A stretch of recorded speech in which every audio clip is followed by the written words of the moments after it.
Ding. I'm Bill Graham. I'm the president of the Rotary Dare to Be Great Global eClub, and I declare this meeting on 2 November 2024 to be open.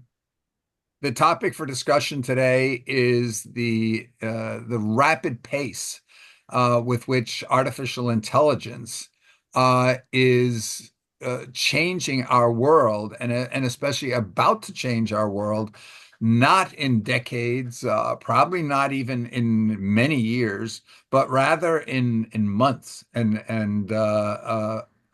maybe a year, maybe 2 years, but probably not longer than that.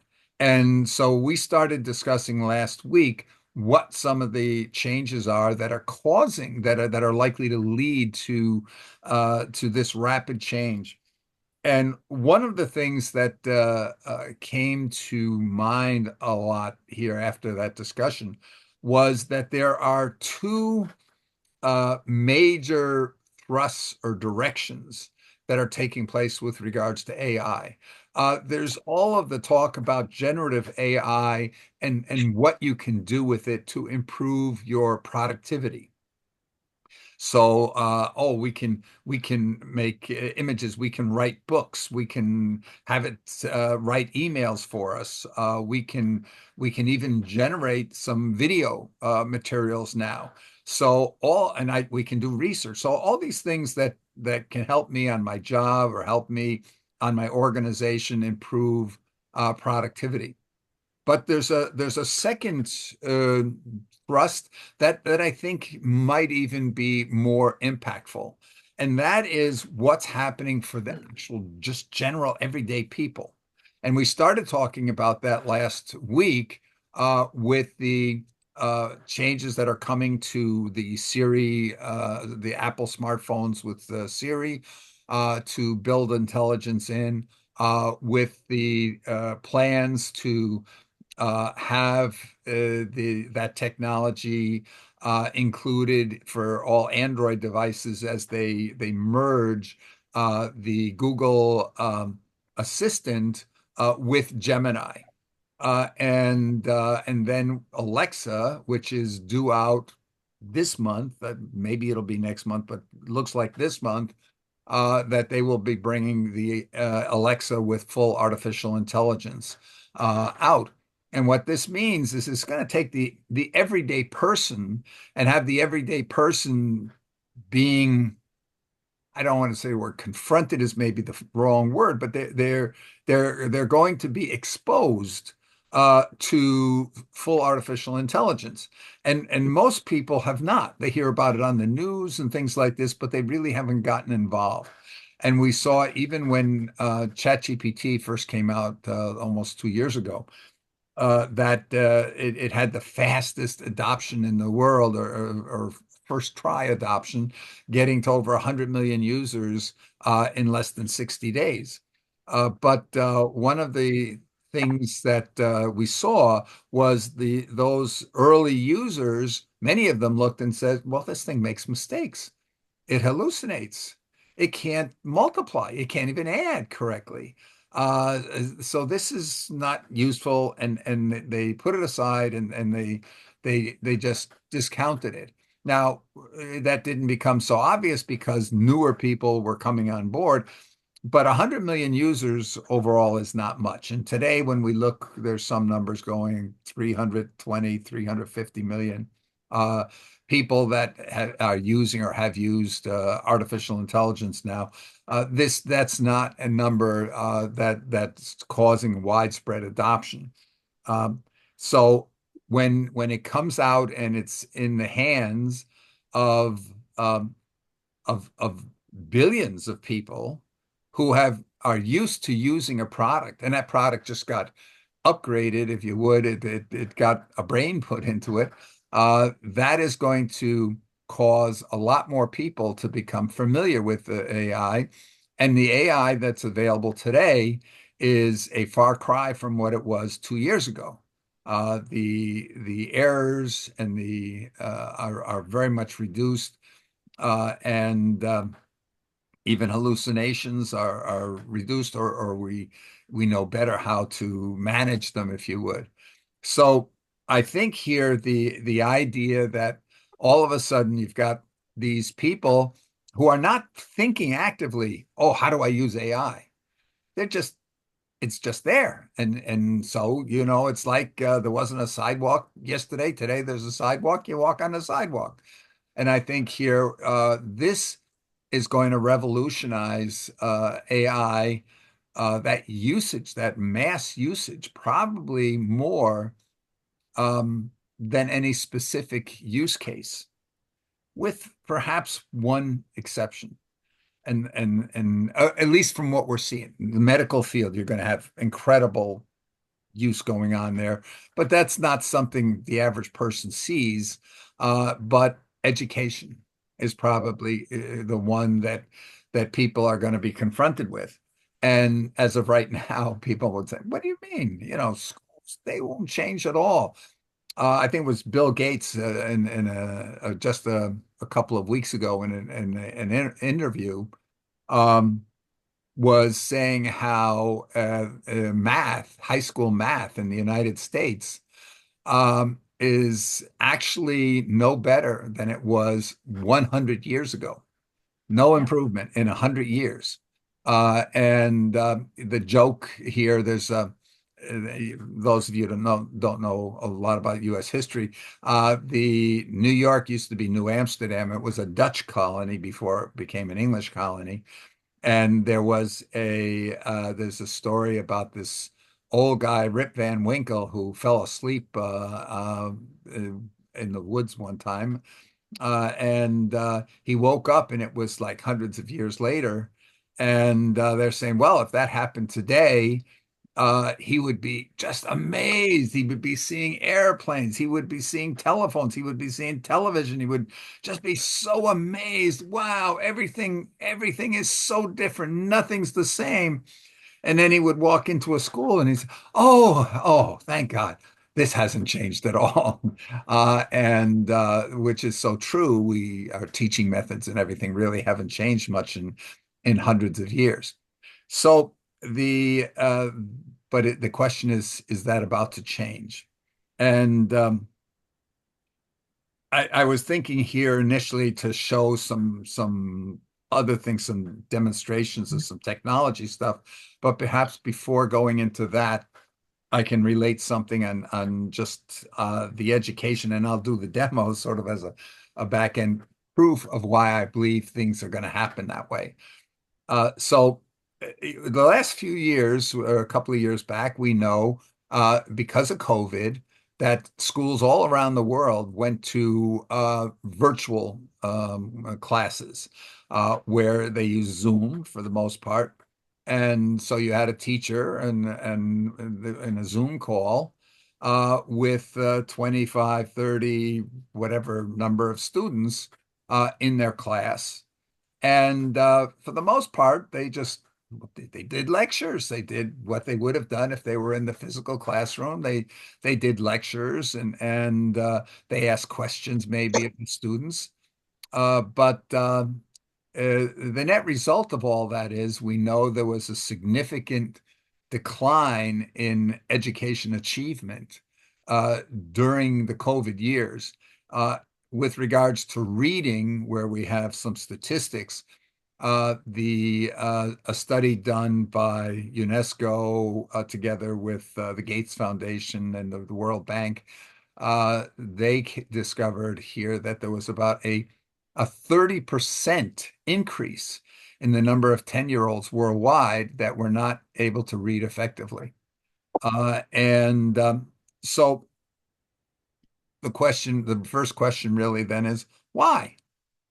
Why were the results of education, virtual education with Zoom, so bad for most of the world? The United States on math, they felt they had lost 30 years of progress in the United States on math education.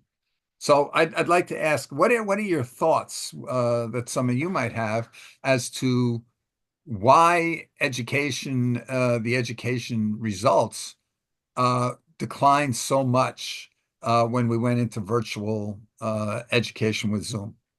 Comments, please. Hi, Bill. Yeah. I have a comment on that, and uh, I think it depends on how you are measuring success or failure with this. I think if you're looking at the traditional format of education and the expected outputs of that traditional format, perhaps it didn't perform as well. But when you look at it from in other ways, I think that it actually did well. So I guess what I'm trying to say is that it's subjective. When you look at education, especially delivery of education, it hasn't really changed significantly in the last maybe 100 years. And so we're still using a traditional model that I do not believe is fit for purpose in today's world, certainly not for tomorrow's world that we're on the brink of. So I'm just my response is a question back to you, please, Bill, in that by what are you measuring success, or are they measuring success? Yes, Elisa, do you want to respond to that? Well, in terms of measurements of success, of course, here in the United States, every so many years they do massive testing to see how children are doing.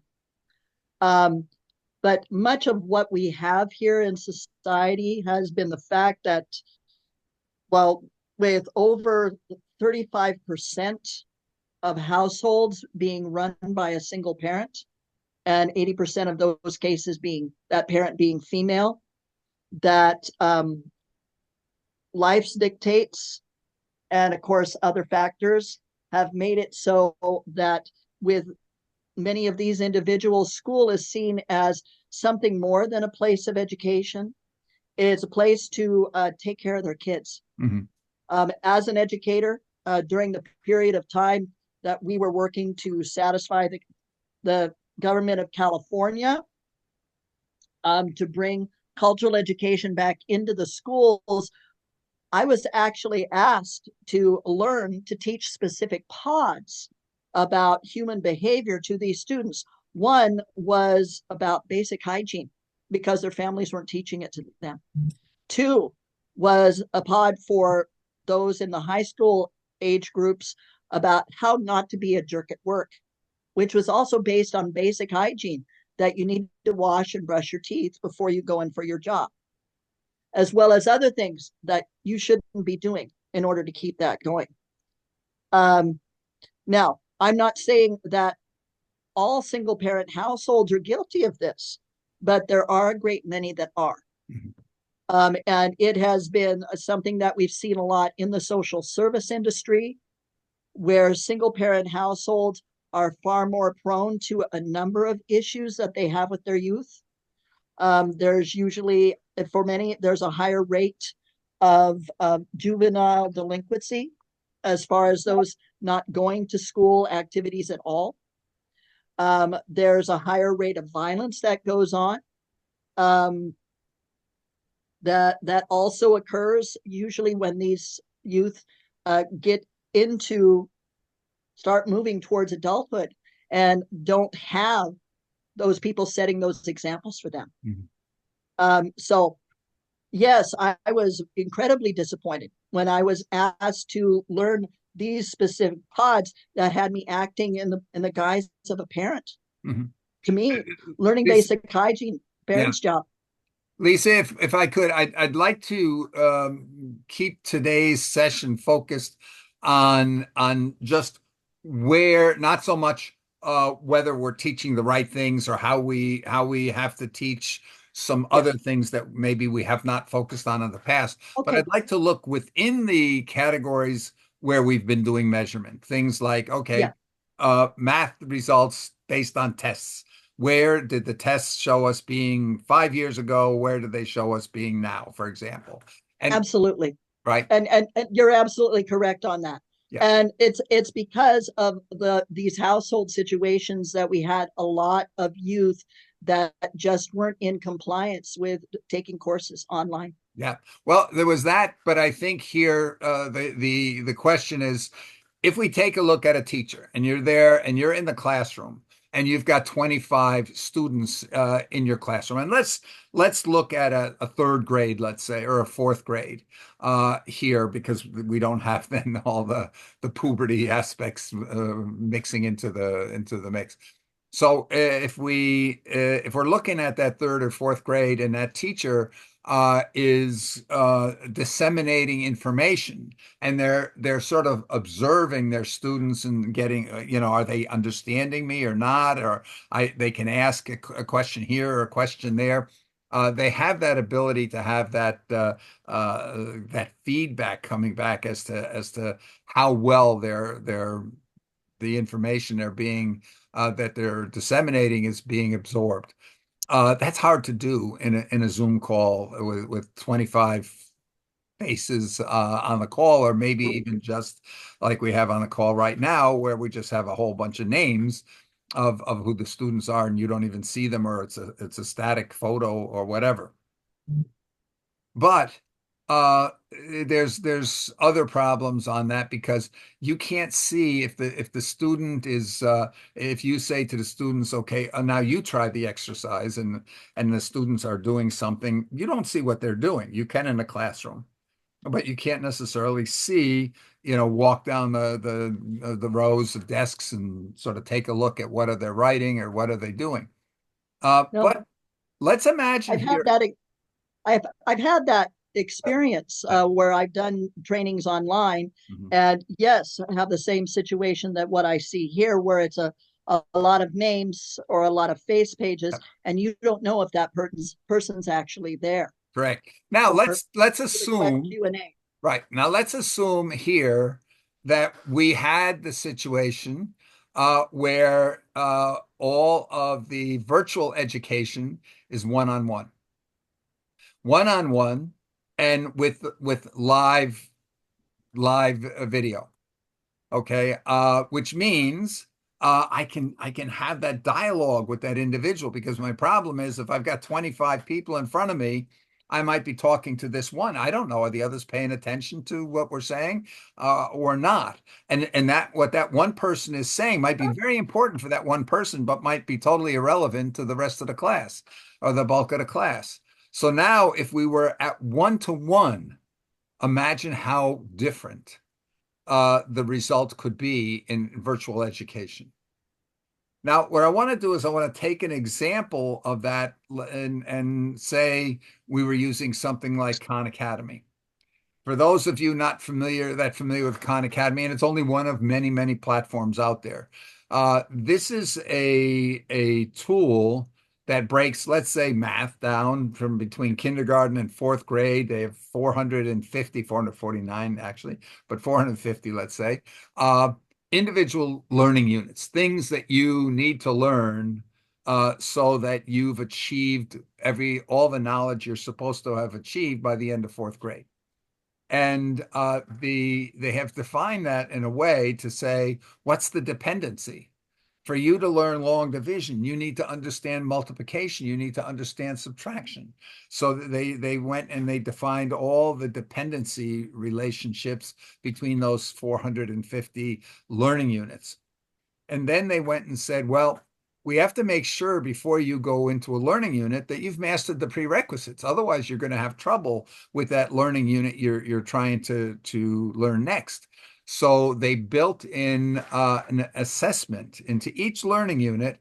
A learning unit consists of an assessment to determine whether you've mastered something or not, so to whether you can go on to the next item. And it consists of a learning element, so that if you've not mastered that you can now go and catch up in your learning to master, so you do have the knowledge to master, that you've mastered that particular learning unit. And in that mastery, they have levels. So if you're trying a problem to see how well you've mastered this particular learning unit, and you're having trouble, you can ask for a hint. So instead of just saying, tell me how to do it all, you can say a hint. Maybe it jogs my memory, and, oh yeah, okay. And you're able to do it then. And so then you can go on to demonstrate your mastery.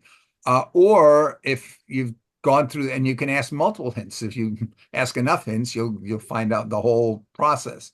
But the idea here is that you can do it by asking hints for the problem that you're working on, not generic, but for that particular problem, to figure out how you could do it. And then if that's not enough, you can watch a tutorial video. Now, if there's 450 learning units in basically 5 years, that's about 90 learning units. So we're not talking about having a learning unit be 4 days, 5 days. We're talking about it being 15 minutes or so for a single learning unit. And a single learning unit might be, on the one hand, how do I subtract single digits, one single digit from another single digit? And another one, if I get that, the next one might be, well, how do I subtract a number, where a multi-digit number, where one of the digits that I'm trying to subtract is bigger than the digit I'm trying to subtract it from? So the idea of borrowing from the previous unit there, column. So that would be another learning unit. So you have a sense of how big a learning unit is. Each learning unit is a concept. So the idea here is you could watch a tutorial video. Well, to explain about borrowing, that video might only need to be 7, 8 minutes long, is probably enough to really get you to understand, how do I borrow from another unit there, another column. So that's one thing. The approach, I can I can go in.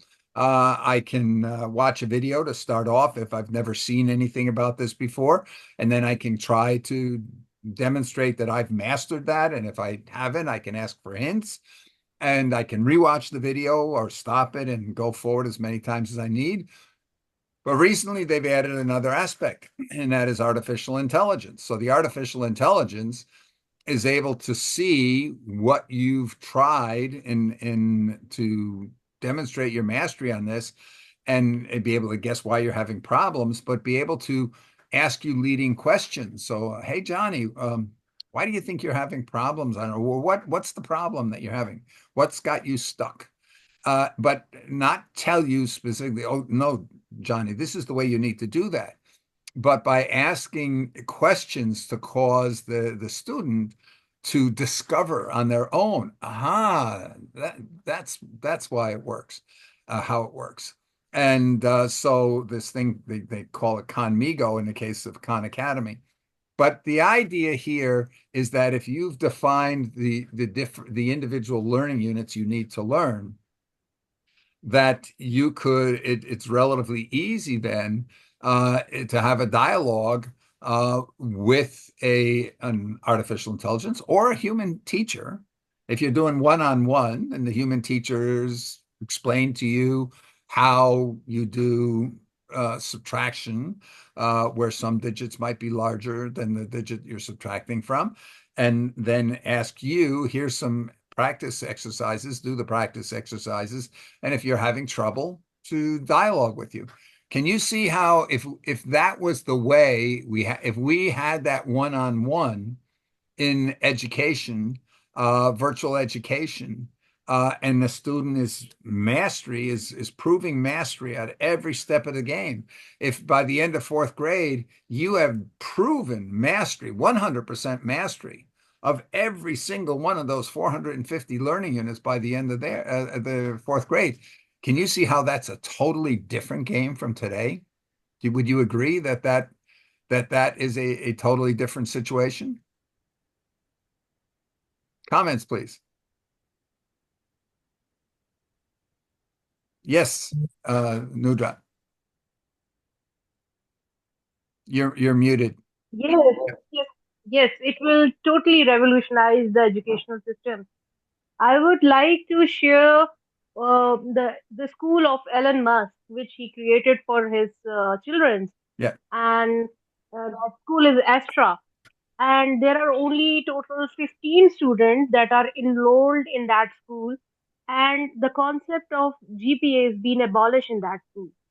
And there is a concept in which they help the student to understand the real world problems and simulate those problems in the class. And they discuss the books, and their concept and methodology is very good, and it is also online based. Mhm. So we are witnessing the revolution in education also. So it's very near. Yeah. Now, that school that he's got has a couple of peculiarities, though, in terms of the motivation of the students, the selection, if you would, of the motivation level of the students engaged, and a little bit of how it's going. If we look at Waldorf schools and Montessori schools, and we see a lot of the similar approaches being taken to certain aspects. Obviously, they're adding in the technology aspect. When we look here at the masses, and this is what I think we have to concern ourselves with, how do we educate the great masses? You know, we have 40% of our 10-year-olds in the United States are categorized as ineffective readers.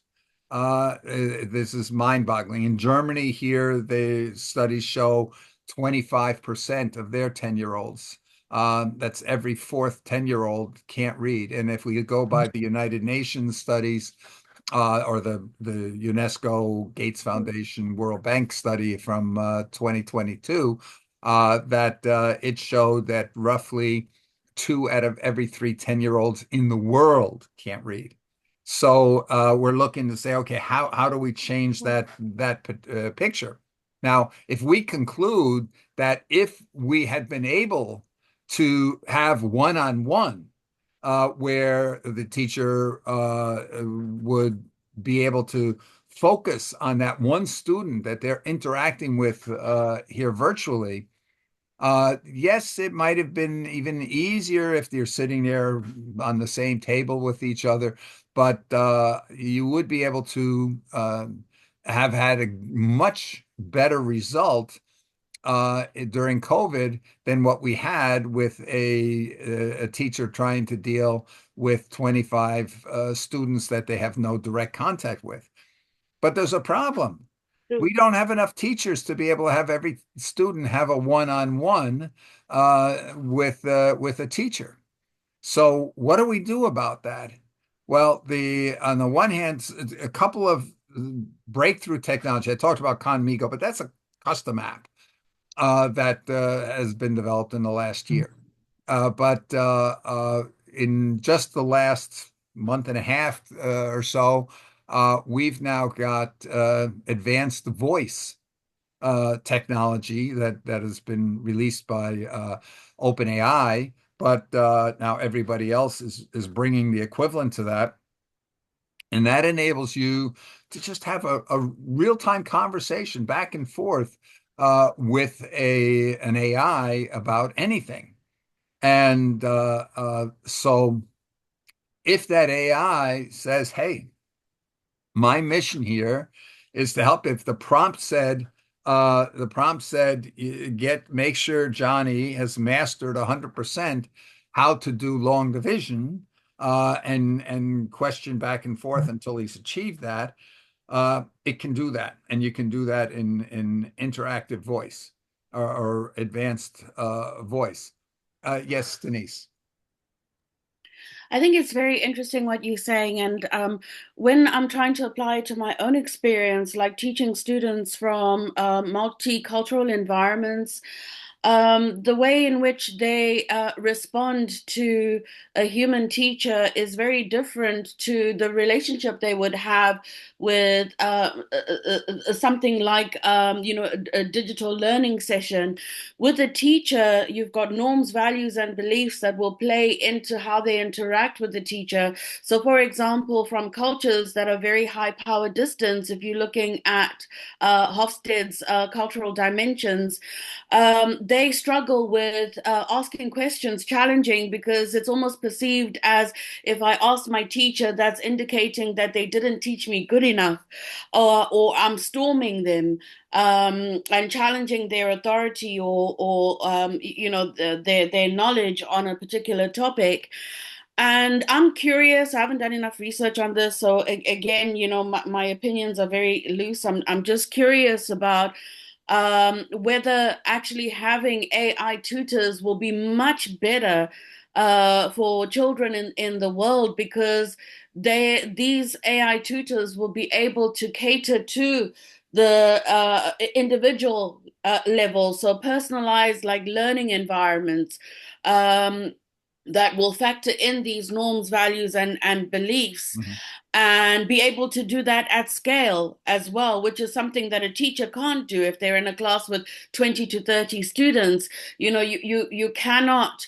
There just isn't the capacity to being able to have different teaching styles to accommodate all the learning styles in your class. So it's just an area I'm curious on. I'm of the belief that AI taking over teaching is a good thing, but I know my fellow educators are unhappy with my opinion on it. And I've always been told, well, poor communities, that what's most important is literacy. Children need to first learn how to like read and write.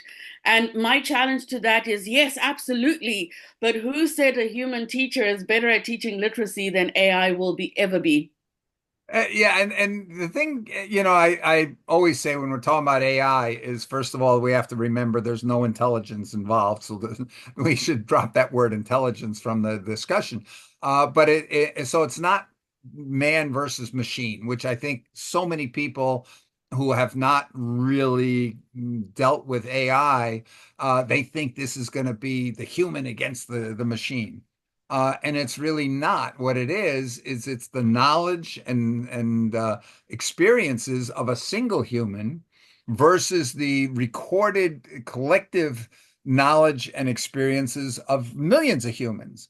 And with the ability to go and see what action did a human take that had the best outcomes. So we're able to go, it's that one human competing against the best human. So it's like if you go and jog and you want to go and race, it's like you're being compared to the top Olympic athletes of the world because AI, that's what AI makes possible. It enables us to pull the best of the collective of humanity, if you would. But the question here that's it's so true is for that teacher who we have to remember the teacher has a class of 50 minutes or an hour, and then they have another class that comes right in. So it's not like they've got 20 to 30 students. They got 20 to 30 students times 5 or 6 classes per day. And so, how well do you really understand that student? And how well can you remember everything that you saw a particular student do? If there was a blank stare at some point of the day or whatnot, can you remember that among your 100 or so students that you have all together? AI can, and it doesn't forget. But let me go back to this the idea that even if it was, I think almost every human teacher would also agree if the smaller the class size, the more effective they can be. This is why we see in Finland when they're preschools, they start off with the youngest age. There's only 2 students to a teacher. 2 students to a teacher starting at age 2, and that only grows up by the time you're 6 years old. There's only 7 students to a teacher on average, and then they go from there into the formal education. So I think there's agreement that the closer we can get to one. The problem is we really can't afford it. And if we look in some countries where the local community has to pay or is responsible for their education. And we group all the poor people in one neighborhood and the wealthier people in another neighborhood. And then the one they don't have the resources. They definitely don't have the resources to say we're going to go one on one. So even if we could go one on one, there is that question whether that one human teacher, and there will always be some human teachers that will be better than probably for at least 10 years or so any AI. But the AI, just like it is in other subjects, it's not a question of being better than every human. It's being better than 90% of humans, let's say, because we have to remember we're dealing with the average or the median humans, not we're not always having the best. So when we look here and say that we've got an AI that is able to interface with a student and being able to really understand where that student's at, and especially if we've got the camera capabilities and whatnot, so that we are able to read the emotions. And let's face it, the AI can read the emotions. We know because it's beaten the world's best poker players, where it's all about being able to read what the strategy is of the opposing players. But the idea here is that if we were able to go and provide every student with the capability to guide them through the learning process, we say for the teacher, for the human teacher, that you should be the facilitator. You don't have to be the one up there standing there delivering the instruction. And in today's world, we see with the idea of the flipped classroom, which is becoming prevalent, at least in the United States. I can't speak to the rest of the world on that, but the idea here is in the traditional education, the teacher gives the lecture in the classroom and maybe a couple of exercises, and then says to the students, now you go home and practice on your own. And if the student goes home and they start to practice and they say, oh, gee, how does that supposed to work? I don't remember how that's supposed to work. They're stuck. They don't do anything. And come to class the next day and they really have not mastered that particular unit from the day before. So the idea here is, well, why don't I just take the lecture? I'll record the lecture and have the student watch my lecture as homework at home. So that way, when they come to class, we'll do the exercises, the practice in class together. So if the student gets stuck, they can raise their hand and get help. Now, we do know here what Denise was talking about with the cultural aspect, or even not getting into different regional cultures.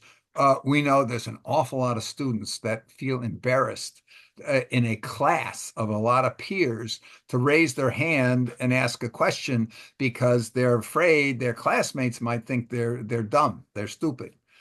So a lot of times students don't ask questions even though they don't really understand it. On a one-on-one, there's a lot less. There may be a little bit. I don't want my teacher to think I don't get this, but there's a lot of less inhibitions to about asking questions. And if it's an AI, those inhibitions they go away altogether. So that it's very possible. And if the AI is sitting there being able to read through the facial and the eyes, how well the student is understanding the content, so much the better. There's a project in Japan.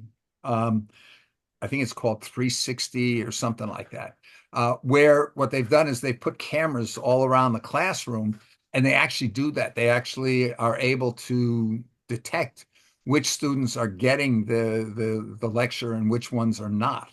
And I haven't followed up on that here. I was told about it. It was about 2 years ago, I guess now that I was first told about that. But this would be an interesting example.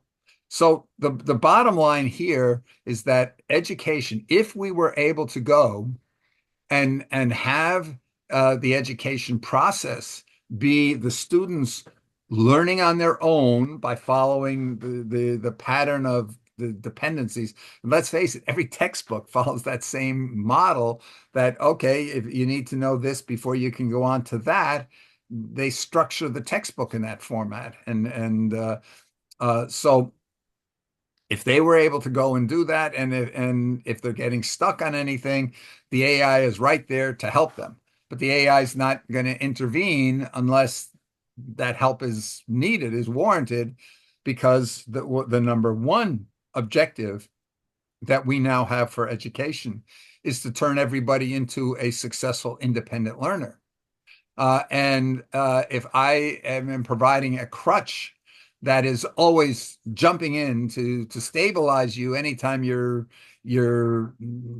looking shaky, you're not learning to balance yourself. You're not learning how to learn on your own. And so when you no longer have that crutch, you're no longer in that formal education environment, many of those people that they've never learned how to learn on their own, if you would. And so that's one of the key things we have to change. But can you envision here that if we had that ability with uh, between the advanced voice, that we can talk to you about what's going on right now on the things that are important in your progress, and the ability to track how you're progressing and what you're doing, that would be revolutionary. But if we were able to enhance that, that you've got an avatar that you are able to establish basically a relationship with, similar to a teacher, that and an avatar that's the equivalent of the best teachers in the world, that this would be revolutionary in education. Now, well, let's go first. If we had that, would that revolutionize education everywhere? And especially when we think the cost of providing somebody with a Chromebook tablet, let's say, or inexpensive in India, there's tablets that are available for way under $100. That if we had the ability to provide every student with access to that kind of artificial intelligence support and education platform, with that personalization aspect, that this would enable us to provide a world-class education on the subject matter, on cognitive knowledge, to everybody, every child in the world, and give every child an equal opportunity to be all they can be, if you would. Do you agree that that would be able to be what happened?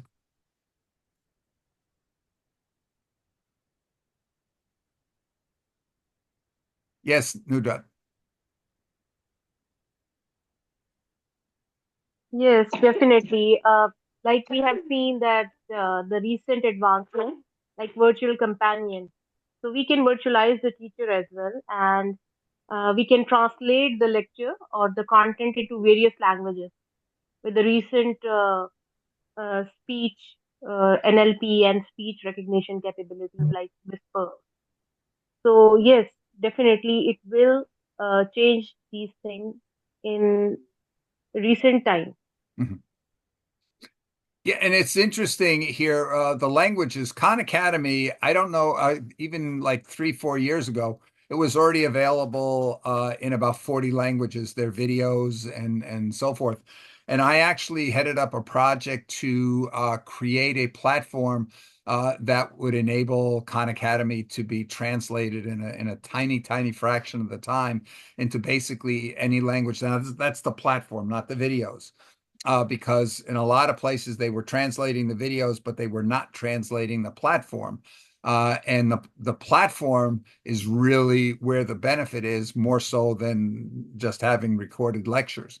But now the technologies, uh, you're able to go, I think it's 120 languages, with the advanced voice that it will recognize and do a very effective job, at least in the couple languages I've been able to test. But I've heard from others on languages that are not as widely typically translated, that the translations there are very, very good as well. There was one oh I before I go to Sean, there was a comment that was made in the chat here about that relationship with the teacher, that important personal relationship with the teacher. Now, one of the things that we forget is when the teacher is spending all their time planning lectures, giving lectures, planning quizzes, giving quizzes, grading quizzes, they don't have a lot of time to really devote to getting to know their students that well personally. But when we think and we think back on teachers that had an impact on our lives, that really made a difference, it's usually not the teacher who was the best lecturer on their subject. It was the teacher who took the most interest in me as a person and encouraged me as a person. And so one of the things as a teacher is no longer responsible for the subject matter and for the assessments, if you would, that's giving them more time to be the mentor coach, to get to know their students, the issues that are maybe interfering with their students' ability to devote time and whatnot into their learning. Whatever the personal issues that might be in the background, or if there's motivational issues. So just like that coach of an athletic team, the I believe here most teachers would prefer to be able to have the time to devote to their students, building that relationship with their students. So this is, I think, on that direction. Sean, please. Good, good morning, good afternoon, some of you that are abroad. And thank you, Mr. Bill. Can everyone hear me? Yes, we can hear you fine. Yes, I agree with a lot that you said, Mr. Bill, in regards to the education system. I have two questions I have two items that I would like to talk about in particular. The first item being getting the technology equipment into the actual countries where we would be able to uh, have those, where they'll be able to have those access to the program. Two, to make sure, well, one, and this is on the same one, do they have the capability where that technology would actually work? I know I'm doing work in Sierra Leone over with Muhammad, and oftentimes we have some signal difficulties. So we would, if we could assist the countries with the technology first, but also make sure that the technology has the capability to be able to use the program.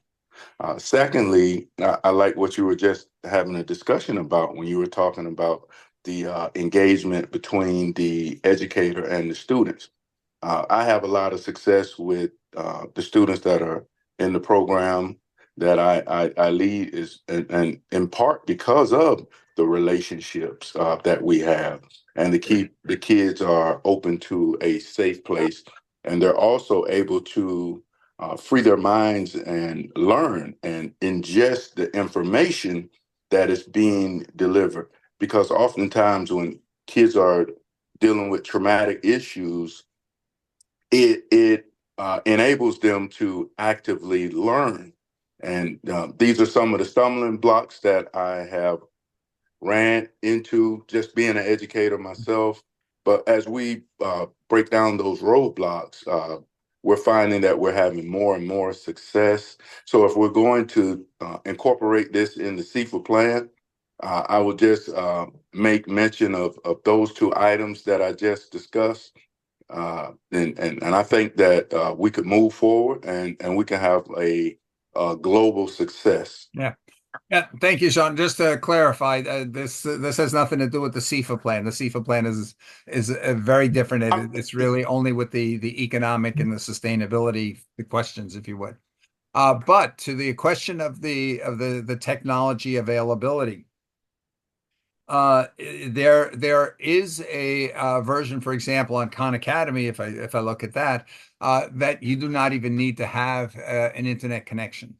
It will work on a $35 server, So you could set a classroom up with a $35 server and some $80 tablets, and then rotate the students through on an hour basis.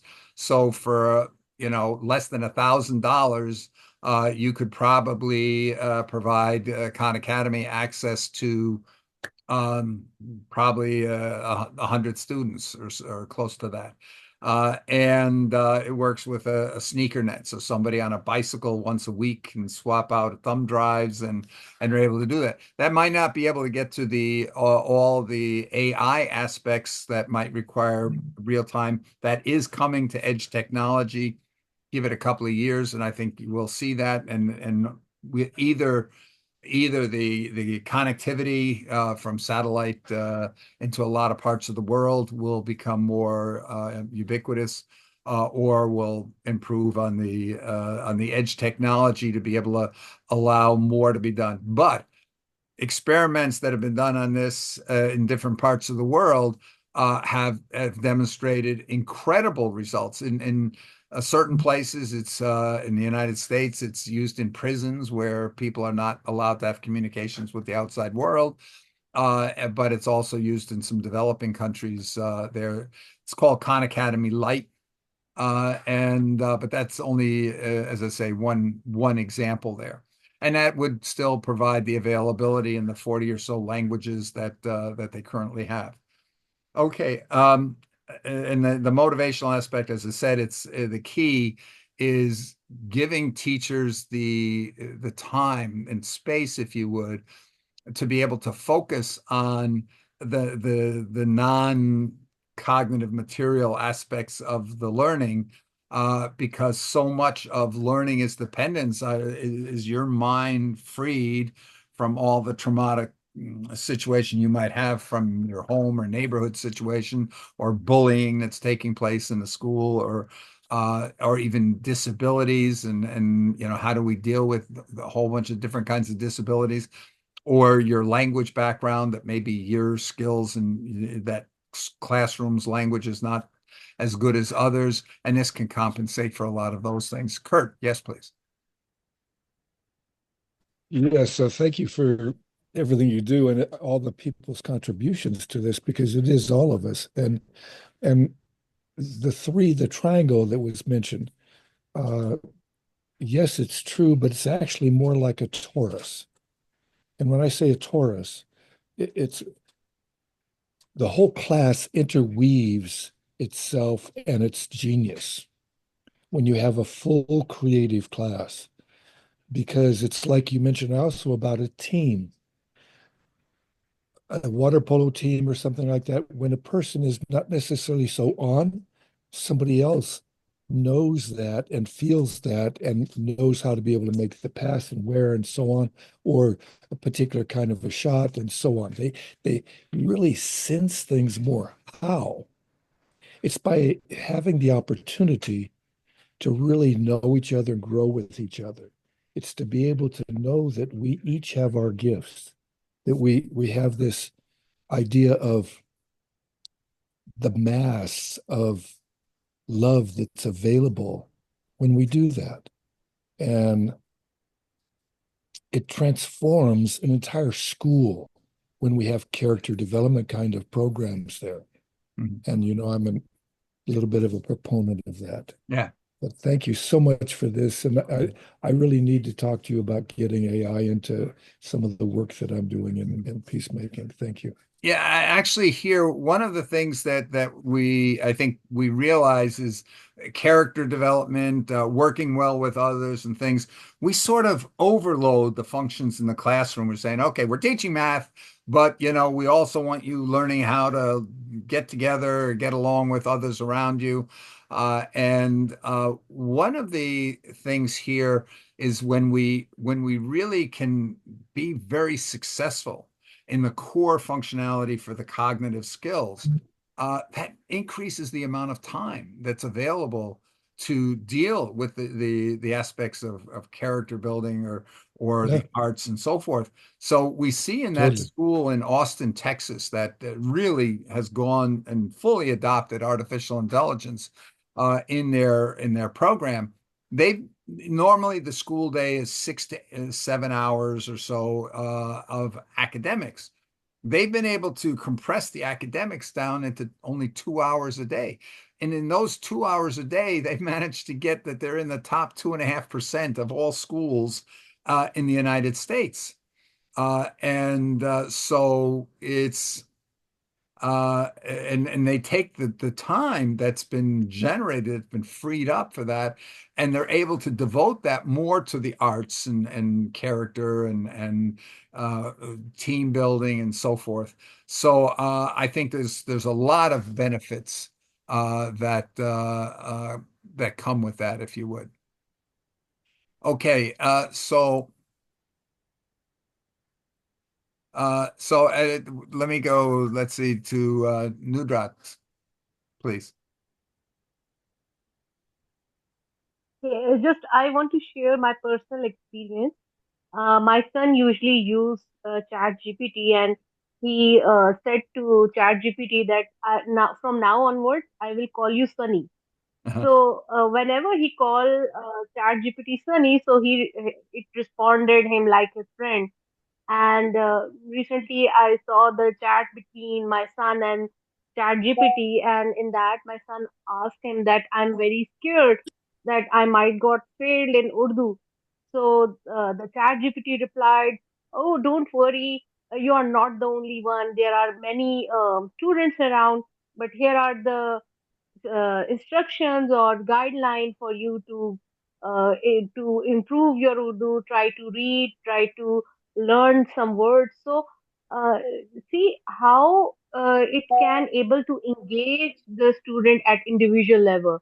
So it has so much capability, and empathy is also there. What I feel. So yes, there needs some improvement, but we have hope that if we customize and build the tool with AI capability that can understand and model the behavior of the student, try to gauge the performance of student, and help him to learn the thing he want and according to the curriculum. So that might help. Yes. No, actually, here that's very interesting what you pointed out.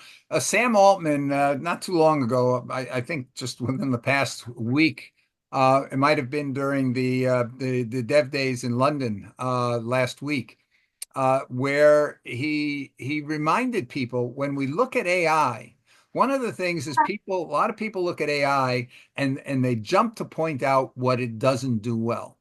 And when he was talking about all the startups, that there's a ton of people who see something not working as well as it could in AI, and they jump in to build a company, a startup, to try to plug that gap, to try to fill that hole of what's not ideal in what AI is doing. And the problem is then they get all upset when a couple of months later, OpenAI or whatever vendor that is, they plug their own hole. And now they basically destroyed the business model for all those people who were building a business model based on overcoming the short-term weaknesses. So the recommendation was here, go and imagine it's all working well and build your business on top of the AI that is working well. I got mixed feelings on that because a lot of the advances that have been made, I don't think we would have made if it hadn't been for users going in and figuring out how to plug the holes.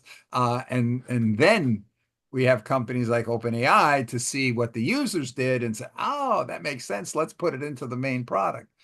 But I think the thing we have to look at is saying that despite we have to oversee some of the weaknesses and not be afraid of where we're at because of some current weaknesses. Yes, Michael.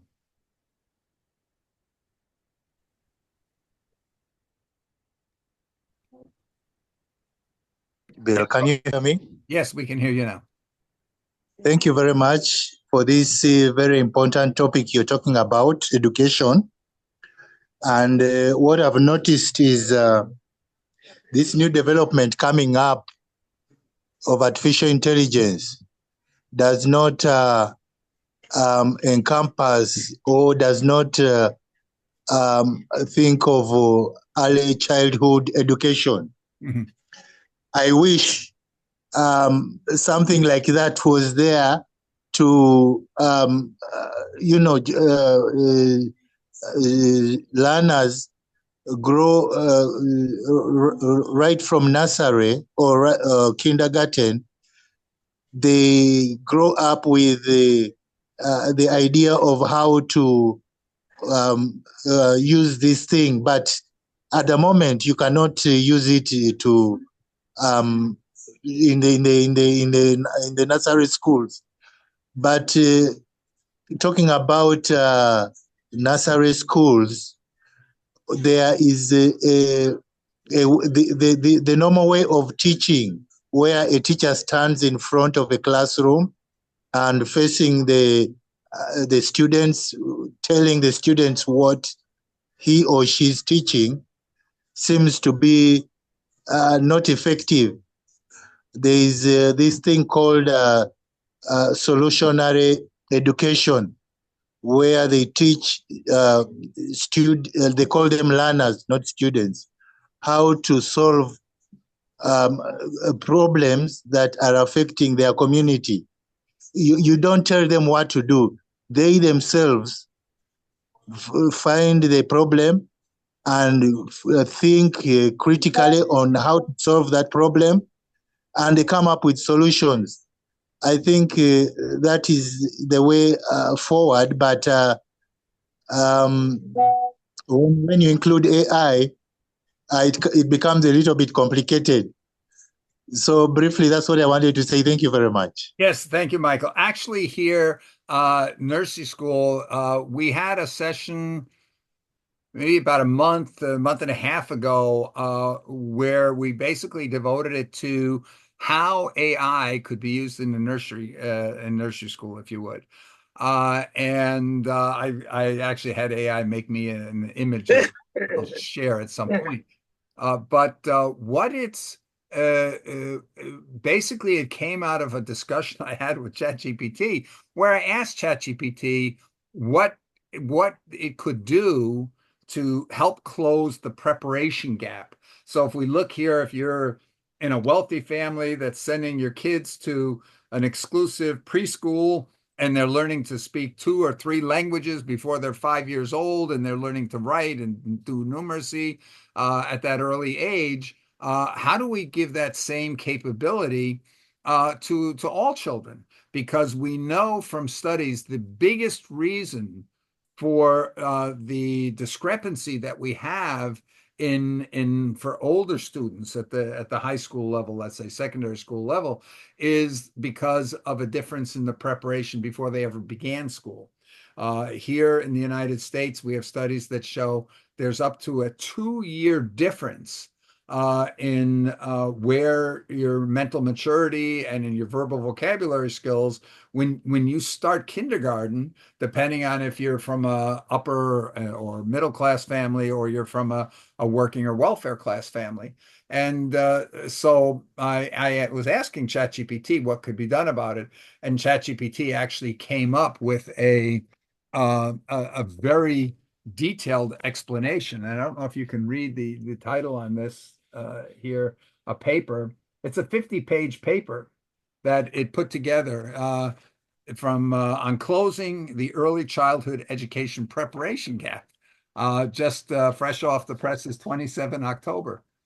So what it came back and it talked about so many different details of what kinds of skills and the emotional development and the thinking and all these different aspects, and how do you encourage imagination and critical thinking and problem solving skills.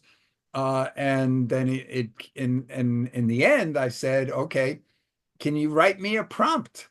Can you write me a prompt that could create a environment that would help nursery school children to close that gap in mental maturity, verbal vocabulary skills, and so forth, regardless of what their mother tongue would be. How do we prepare them for what they need to be equally successful when they get to school?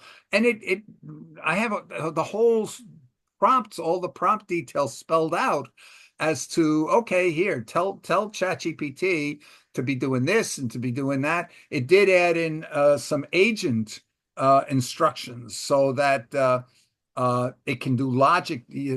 So it might be interacting with the children in one way, and then depending on what the reaction of the children is, it invokes some logic to say, well, if the child did that, go over now to this custom chat GPT for the next step. But if they did that, go to a different one. But like I say, 50 pages broken down of all the details and multiple back and forths, but it's absolutely amazing. And I really truly believe we're going to see that very shortly. And the reason I say that is I saw a picture from Amazon showing their Amazon Echo Show 10. This is a Amazon Alexa device that has a screen, and the screen has built-in cameras, and it's on a swivel so that it can control itself as to where it's looking around the room. And the So it was only in a collage, this picture, but the picture showed it with a bunch of children, small children, sitting in front of it. So I do believe they have in the back of their mind that that's going to be a huge market for them if they could come out with a way that they could put that device, and that device would not only be dealing with the children as far as the cognitive education goes, learning, but also in a supervisory role, so that if a student is doing something that could be dangerous or inappropriate, that it could actually intervene and tell the student don't do that, or alert the caregiver that hey, you have to pay attention to this. I have no idea what at all, but it looks like those types of things are coming, and I think here we're going to see that capability extended into smart TVs. So you'll be able to get cheap monitors, put them on a wall that would be able to interact with a group of students that way as well. Now, Denise, please. Yes, I just wanted to respond to what you guys have been talking about the last few minutes. And just wanted to say that we need to be very careful because perfection is a fool's paradise. We don't even have the system right now. If you exclude AI, that's not even perfect.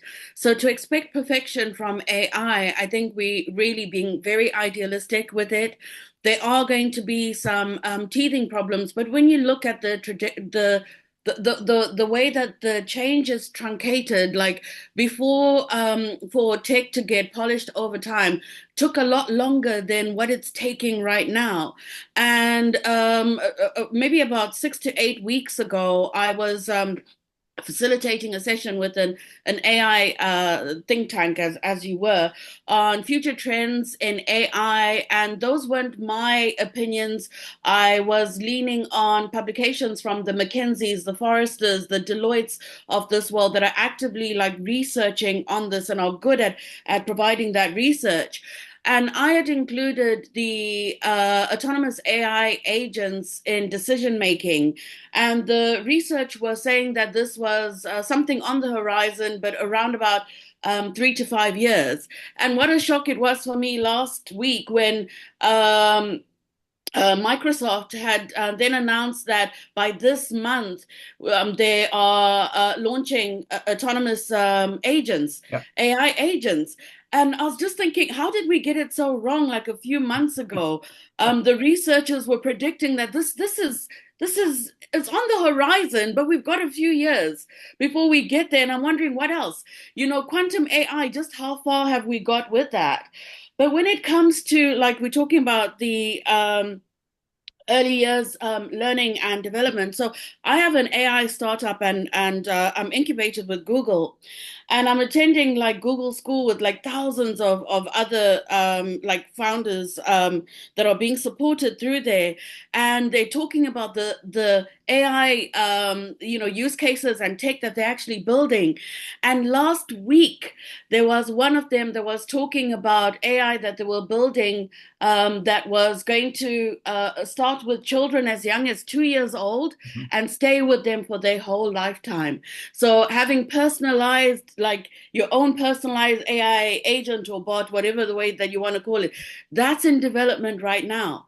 That's happening. There's lots of different things. I mean, with Google itself, we all know about like Gemini Studio, but there's now like Vertex AI Studio. You've got AI Quick Build. Like it's become easier and easier to develop AI tools than ever before, and they're all being solutions focused, and they're looking to see what can we do to solve pain points that are happening in the world. Where I think is going to be a pain point that's going to be hard to actually overcome is change fatigue. I actually wrote down all the different and I'm not going to say foundational models of AI, but more like the ones that have an AI wrapper to them that I've had to learn this year. And to date, it's 47 from the beginning of 2024 to now. The amount of platforms and apps that I've had to like learn, and I have another 24 that I have to learn by the end of December this year. And they may be obsolete by Yes. January, and just how to navigate that, I think, is one of the biggest challenges that we have. Bill, you were talking about entrepreneurship, and like in the entrepreneurship like network groups that I'm in, we're talking about the big fear that we all have is that we're spending a lot of time and resources into developing something that we don't know if we're going to get disrupted tomorrow. Thank you. No, Denise, if you could, because you mentioned to me you've been accepted into the beta program for Synthesia. I actually have the slides. They got sent to me on email the other day. I can show you guys quickly. Just kind of like scroll through whenever you're ready. I have them ready. Okay, hold on.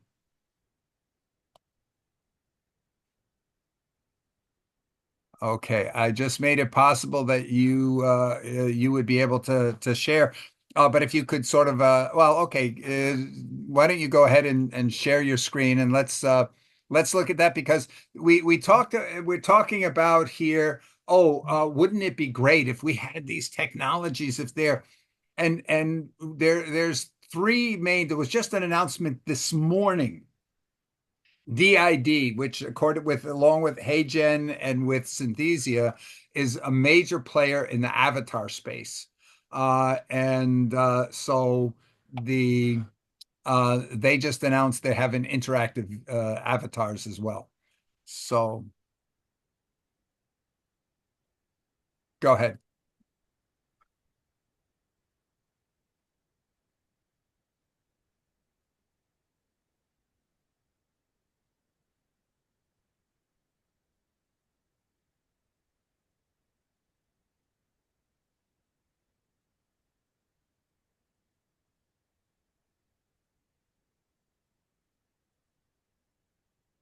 I don't hear anything. Are we supposed Yeah, to hear anything? yeah. If you want to try, oh, okay. Wait a minute.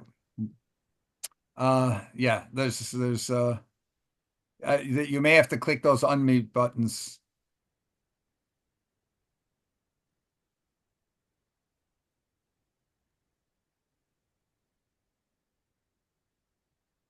Okay. Um, okay, let me try yeah. Okay. That's not really working, Denise. So why don't we end that, and I will I'll show this. But I think a key thing here that was I found particularly interesting was that Synthesia um who's been around for a while, the fact that they have really tossed their hat in the ring of interactive avatars. And then HeyGen in the last couple of months has really presented a lot. And as I say, DID as of this morning, they may have announced it a couple of days ago, but I only heard about it this morning. So we can see that competition is pushing this idea of interactive video, interactive avatars very, very quickly. And Bill, can I just maybe give like a 1 minute kind of like overview on what Synthesia is doing without showing yes, please do. the slides. So some of the new features that are being launched next year in regards to education, because that's where they're putting their focus at the moment, is so they have avatars. The avatars are can be in 140 languages. But on top of that, it's not just languages. You can actually choose to have, like, I sent a presentation to a group in Panama a few weeks ago, and I wanted to play around with them. So I told the team in Panama I was going to get a Panamanian, is it Panamanian? Yes. A gentleman from Panama avatar doing the presentation in English, but with a Panama accent, Panama Spanish accent. So you have that capability of as well. So not just 140 languages, you can get those 140 accents as well in all the different languages, which is a fun feature. They have where the videos are now going to be a lot more immersive. So at the beginning of any kind of like training or education video, students can actually pick if they want to go down the self-paced model or if they want to pick the interactive model. So they get that as a choice. Which is great. They've got dual presenters and avatars. So not the same as like podcasting, but in actual education videos, they have two presenters because as after a while, the same tone of voice, the same pace of speaking, sometimes, students can zone out a little bit. But when you have different like pitches, different changes in tone of voice, then you keep that engagement level up. So this is something that they're actually doing, and they're calling it teleperformance with panels of avatars. And also the text to video. So it's going to become more easier than ever to actually produce educational content where you could do it in seconds. We know that we probably can. There's a different like apps that do it, but they actually are going to be focusing on having an all-encompassing solution, particularly focused on education provision. So it'll be truly, putting in your prompt and it'll produce the whole video with either yourself as an avatar, because you can record yourself and create yourself as an avatar.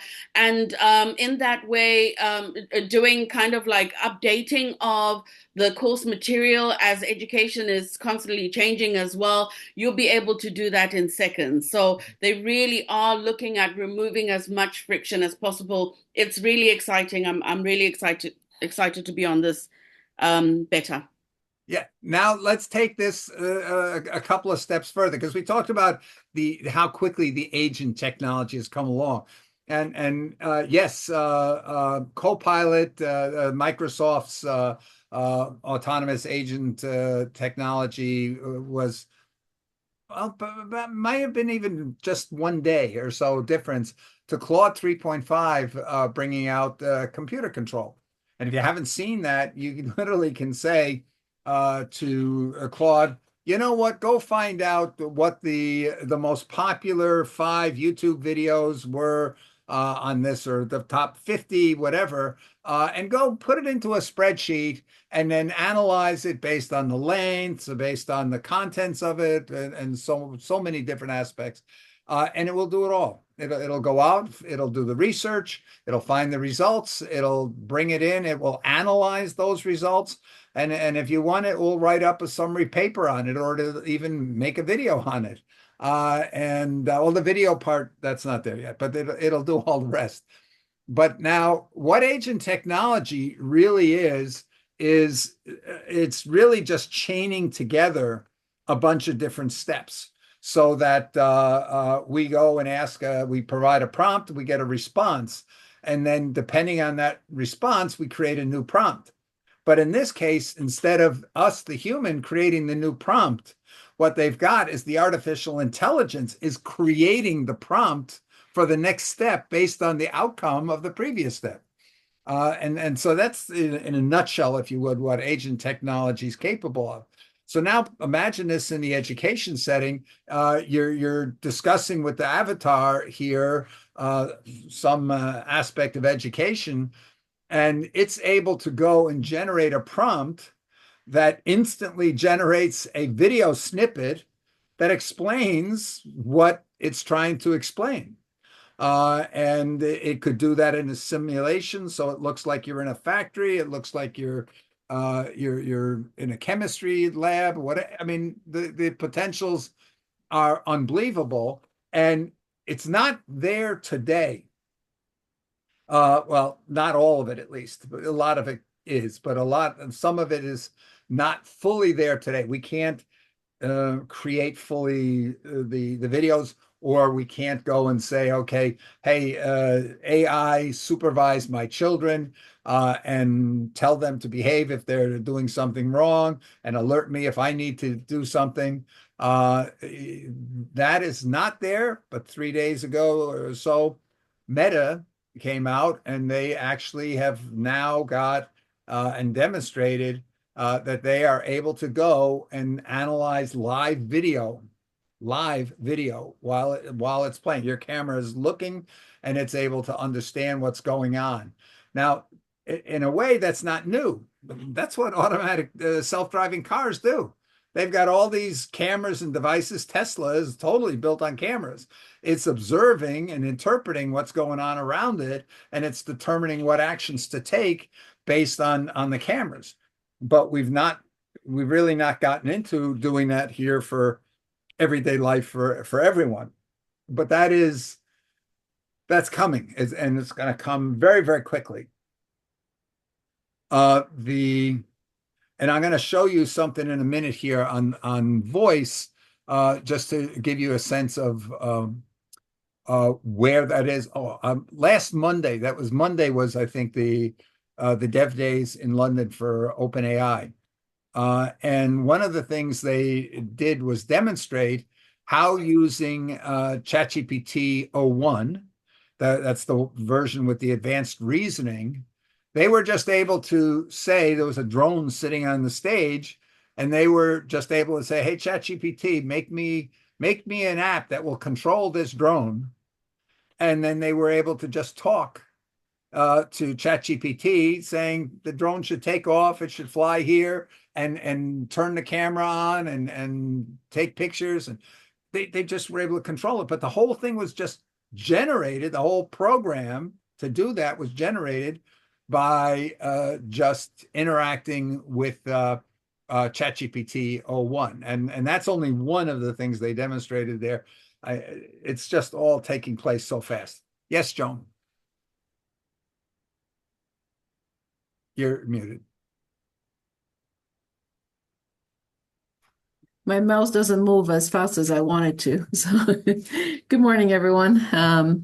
So great conversation, and so many new things. It's kind of exciting. I think that sometimes I hear that, people are fearful of AI, and I agree with that.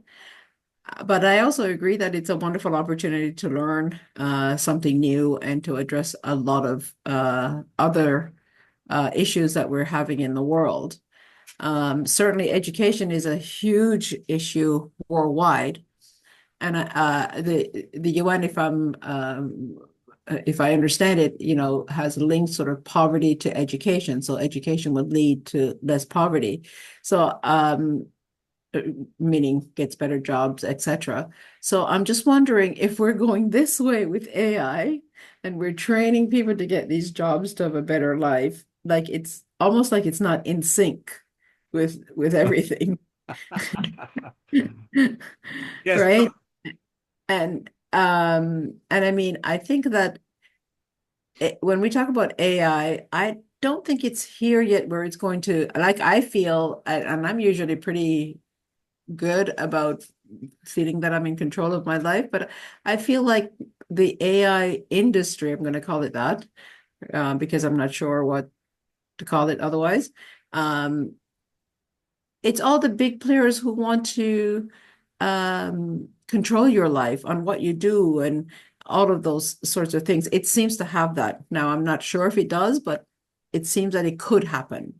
But I'll just give a quick story where I did a lot of traveling, except for the last couple of years, but I'm starting again. But my daughter and her husband went to Costa Rica, and the ticket only came on their cell phone. So I said to them, I'm very uncomfortable with that. I mean, they're in their 40s, but regardless, I treat them like children. I said, I'm very uncomfortable with that. And they said, why? I said, well, what if you lost your phone or whatever? Now you don't have a ticket. Could you please just, for me, print a ticket? Oh, I don't want to print a ticket. I said, please, for me. And sure enough, when they went to the airport internet wasn't working. So it wasn't, and they're like, wow, like, so I said, what would have happened then? Would you have been able to come back home? Like what? So it's a simple thing that the internet doesn't work, the connection doesn't work. The other thing is the poorest, according to the world of how they do economics, because I just think it's very Western centric. It's all about the money. But there are other things that make people happy and lead good lives than how much money they have in the bank, because that sure is not making people happy. Is those countries have the least amount of technology available to them as well. So the access. When we're talking about AI, are we talking about North America? Are we talking about the West? Like the immediate future? And if we're to benefit humanity, shouldn't we be focusing on the people that need it the most? That's just my comments. Thank you, Joan. There's a couple of points here that you mentioned I think are worth following up on. With regards to education, we're just talking about how we can dramatically improve education, right? But at the same time, on the other end of it, the AI is getting ready to eliminate the need for humans to have jobs. Not only eliminating the demand that nobody's going to want a human to do the work because a human's not going to be able to do it as well or as fast or as cheap as AI or a robot will be able to do it. And that's going to come very, very quickly as we take a look at the use cases that are under development and being developed and how widespread. And as I've mentioned here, we've gone and had cases where we looked at different professions, and you look at, okay, what do people in those professions spend most of their time doing? And those things that they're doing, what is the likelihood that that is going to be automated or no longer, that nobody's going to want the human to be doing that because the human just doesn't do it as well. So yes, we're improving education tremendously, but there's not going to be any jobs on the end of the education. So we're going to have an issue of figuring out why are we educating people, or what do they need to be educated for? Because if we go back and look in the middle of the United States, we have this phenomenon called deaths of despair. And what this is where the Rust Belt, where we used to have a lot of industry, and that industry has been automated or moved away. The people that were there said, I went to school 30 years ago and I learned, and what I learned is supposed to serve me for my lifetime. But now they're telling me to get a job, I've got to learn a whole bunch of new stuff. So we see this is a real issue. And but it's something that we're going to have to face. So that's one issue is going to be, yes, we got to get the education because it may be we're going to shift what we focus the education on, but people are going to need some kind of education so that they can figure out what are the things that make them happy in life and that they can focus on those. The second thing Bill, is when we look here, I want to answer this question. Huma, you want to add something then? Yes, I want to add something. Before the lady was asking that while this AI is only restricted to the countries like America and Canada, the point is it is for all. It is for the world actually. That everyone knows this thing. I think we have to divide AI in 3 steps. If we see 3 major steps, number one, how AI can help us. Number two, how people can be educated by using this AI. And number 4 is the threats. What threats could be addressed while gaining these skills of AI through different platforms, through different things. And the most important thing is whether it's a poor country or it's a rich country, whoever is not going to follow AI, they will not be there in the world anymore. This is what I think. Yeah, yes. Let me try to address those in conjunction with what Joan was just talking about. The second point I'd like to address is the example in the airport. It's funny because I'm that way. I always print out my tickets, even though I only get them electronically. I just feel I'm much more comfortable if I've got that piece of paper with me as well when I go to the airport. Okay. But I think we're going to find ways to overcome certain things, but it's life. It's like when we get all the storm is coming and thousands of airlines flights are canceled, and that has a ripple effect in all other airports because the plane never made it to the other airport that they're supposed to depart from, and I think that's just going to be another fact of life along the way. But in the meantime, here I'm more comfortable having a backup. The issue of developing countries, the poor versus rich. I'm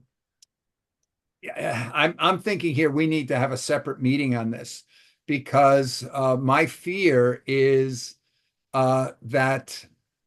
Well, let me get back to the question. Ignorance is bliss. What makes one happy? We know there are indigenous tribes in certain parts of the world.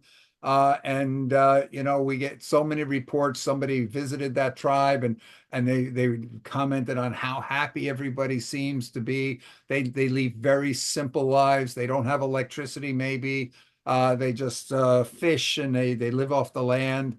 They seem very happy. They die at 40 because they don't have any kind of protection against diseases and things like this. But yeah, it's an issue. And we go and when we talk at the UN and say, leave no one behind. So we feel we've got to go and get those indigenous people to be just as unhappy as the rest of us that are chasing the money. That's going to be a reality factor because a big part of poverty, for example, in a continent like Africa, one of the things that I had a discussion with ChatGPT on poverty in sub-Saharan Africa, and one of the main causes of poverty has been the population explosion. If we compare, let's say, Europe to Africa, the population in Africa over the last 100 years has increased 8 or 9-fold relative to the population growth of Europe. And what that has caused is the inability to educate because you've got so many young people. You have the adults themselves that didn't have necessarily the education to be able to get a job that has a high income. And then because of the number of children, you can only have one person earning outside the home because you've got to care for the children. And the governments don't have the GDP to be able to provide the education infrastructures compared to a developed country. So it becomes a sort of a cycle there of poverty. So when we're looking here and saying, okay, now when AI comes along, it's going to reduce the value of human labor. And so those countries that are very dependent on a lot of human labor, if you're in a subsistence farming community, maybe you wouldn't even be affected. Nobody's going to care. But for the rest in the city areas of South Asia and Africa and South America, the global South, there's probably going to be a situation. Global trade is going to dramatically decline because AI is going to enable the developed countries to re-onshore all the production that they've offshored in many cases. And so it's going to reduce income opportunities for developing countries. So the risk is here that the underdeveloped countries stay where they're at, and the developed countries advance. And of course, we've got that whole debate: is it really advance or not? But it's going to dramatically change, and we're probably going to need to have universal basic incomes and things because people are not going to be able to have jobs and have incomes. But what that's going to do is reduce the ability to provide aid to any developing parts of the world. It's going to reduce the interest. People are going to be preoccupied with their own situations. And so the risk is here that the gap between the developed countries and the developing countries dramatically increases. And so we've got to figure out, what do we do? Because a country that has only $1,000 per year per capita income is not able to deal with a universal basic income the same way as a country with $50,000 per capita income. And so there needs to be a discussion here of what the likely impact is going to be on those areas that are not able to move as quickly into this new technology as other areas. Then there's the threats that were mentioned. This is, we're talking about the benefits we can get in education and healthcare and the efficiencies in so many different areas, and climate change. Bill Gates was talking here about some of the things that are being done that could really impact the whole climate change situation with technology, and even to the point of being able to cause cows not to produce the bad greenhouse gases, because right now 6% apparently of global warming is due to cows, but AI has figured out solutions to that. So we have all those benefits, but there are people. President Biden just signed a week or two ago some kind of proclamation that the U.S. wants to be dominant in the world, and AI doesn't want to let anybody else get ahead, and is going to invest like crazy to make sure that the U.S. Remains dominant, because they're so afraid that AI could become so powerful that whoever controls AI will control the whole world. We also know even people like Eric Schmidt, who's a philanthropist, former CEO of Google, who is part of a commission on developing AI weapons, smart weapons that could change the whole face of warfare. So we see the dangers there. There's a huge danger. There's just an announcement here a few days ago about a self-improving AI. They've developed, one of the major players has released something that's on a self-improving AI. And the risk of that is that AI is not like biology. Biology, we have certain things that it takes a generation or it takes years, because it takes that long for biology to catch up. And when it comes to things like education, we have to educate each human individually. With AI, you educate one, and all AI knows it. So there's this fear that AI could get into a cycle of generational improvement of AI that could get down to seconds or even microseconds. And as a result, we could see 1,000 years worth of development in AI take place in a day. And there already are rumors out there that OpenAI, the AI model that they are rumored to being going to present before the end of this year, that it could have a human IQ equivalent of over 1,000. It could be 100 times more powerful than ChatGPT 4. That's what the going. Bill, I'm sorry to interrupt, Yeah. but my point is, and my question is, we are so much like in fear that AI can do this and AI can do that. It can usurp human powers and everything. The point is, we have to concentrate more on what AI can do in terms of medical facilities and in terms of diseases. Because the thing is, I do understand that AI can control the world as well. But when it comes to the advantages of AI can eliminate diseases too. Oh yeah, no.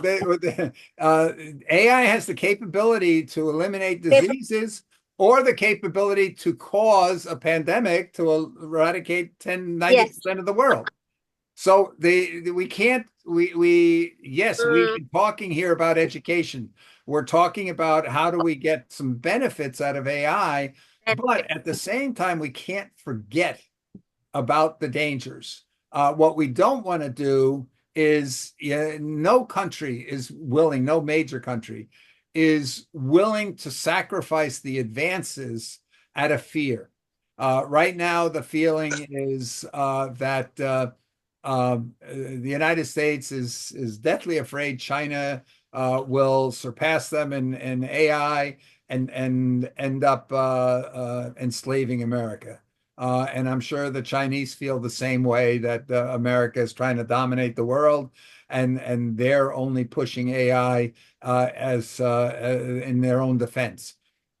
So this gets to the whole issue of whether we sort of live in one world, we're all in this same lifeboat, if you would, and we need to work together how to protect it. But right now, there's I just found it again, the cover from a Time magazine special edition from last year, March, I think, of last year, called "The End of Humanity." And they said it's not going to be AI that's going to end humanity. It's going to be the humans using AI. And so this is why we've got to pay attention. Anyway, so we were talking about education, and I promised here I would show a couple of examples. So I'm going to share my screen. Hi, Bill. While you're sharing Yeah. your screen at scale, I just wanted to say something. Sure. I just wanted to say everybody is right here. I mean, just everyone is correct in what they're saying, because there's a little bit in everything that everyone just is saying. I mean, and the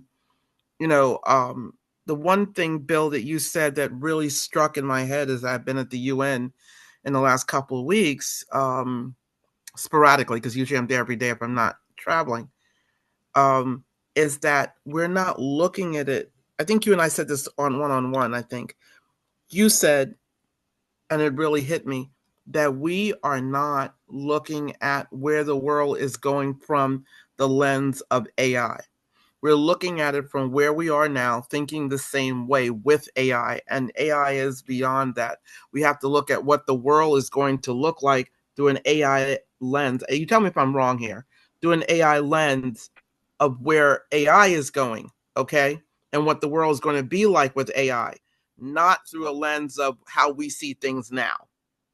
Because how we see things at now has nothing to do with where the world is really going. Did I say that correctly? No, that's very good. I think I phrased that in multiple times.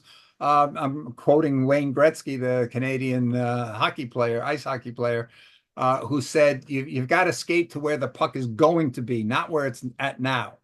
And yet, most of humans, we look out the world, out the window, and we see the world as it is now.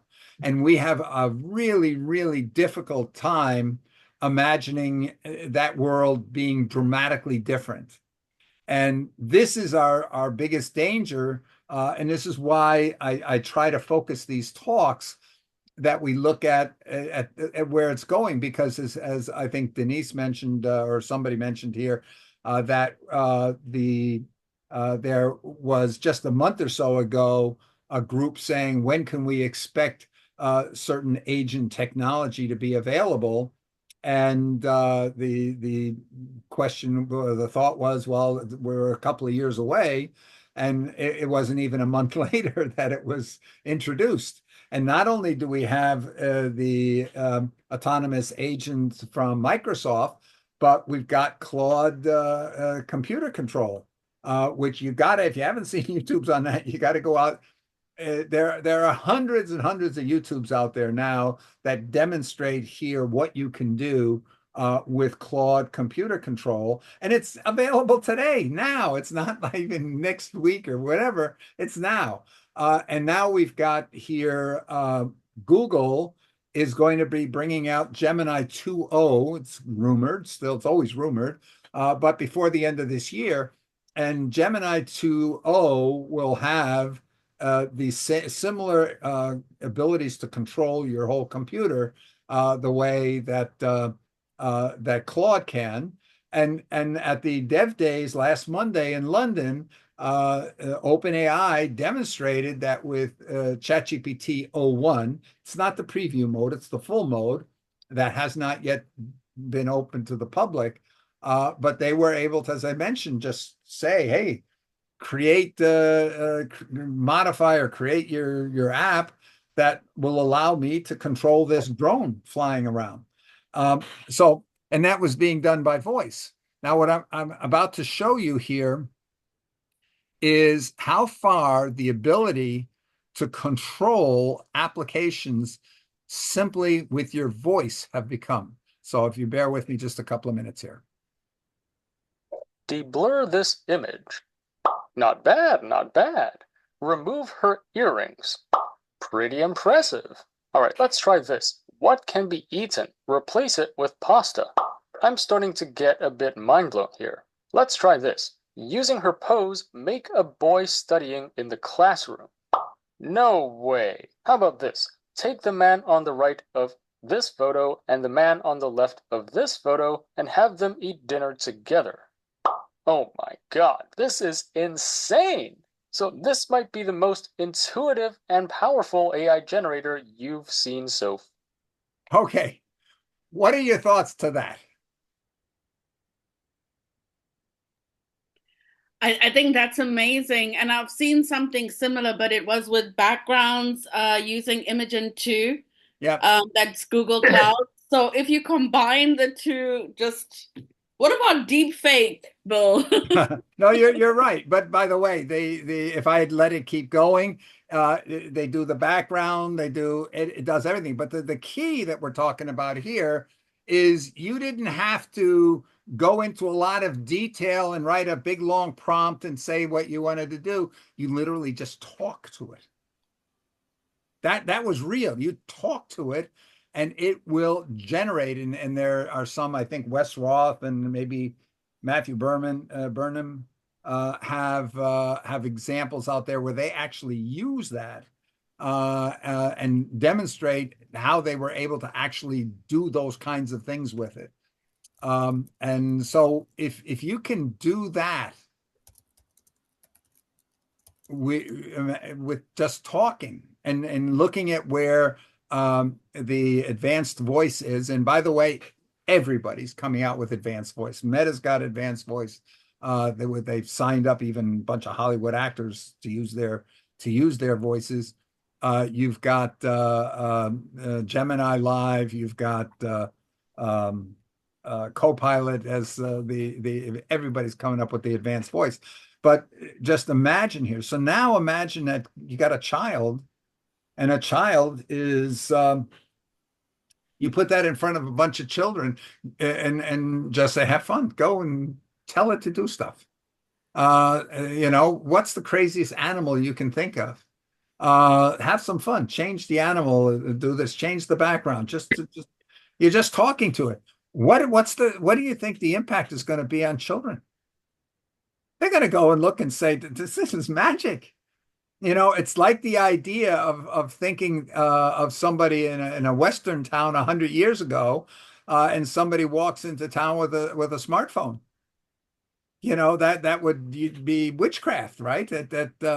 And yet, if we take a look at these kinds of capabilities here, uh, this is amazing. And if you go and look there's a whole other series of technology on emotions, both reading emotions from pictures, but also being able to create it. I think I mentioned there's a Chinese product called Emo, I think it's short for emotion, where they were able to take a photo, a still photo of a young woman, and they took the soundtrack of a song, and they just told the AI to put those two together, and you had this woman singing this song with so much emotion in her face. It just beyond belief. And if you haven't seen Matt Vid Pro, he's out there. One of his latest videos, last one or two videos, shows his face in a let me see if I can find that real quick. I'd have to it would take me too long. I don't want to tie you up for that. So let me go to Ian. Ian, please. Oh, yeah, sorry. I was just looking at the whole idea of difference between linear and exponential progress. Yeah. And that's already happened in things like the batteries and solar panels. But I mean, with AI, it's just going to take off completely. It'll be an exponential of an exponential. Yeah, that's we're into hyper exponential times. As I literally hear, because I try to think of what's going to be the next developments. And I just am amazed that I think here, oh, maybe it's this. And then I go back to do my reviews. I'm tracking now more than 20 channels that I find particularly useful. And usually by the time I think of what could be an interesting development, somebody's already got It's a already there. presentation of it. It's I mind-boggling. I remember that for the expanding universe and how it was speeding up, and you think, oh, how many people are going to think of that the next time they do their research? Yeah. And it's amazing because they were there the next week. Obviously all the scientists that heard of it before it came on the news or whatever, but at the same time, you're kind of like, wow, they really do keep an eye on what the actual zeitgeist is and get into it immediately. Yeah. One of the things I mentioned here in our last couple of calls, Notebook LM.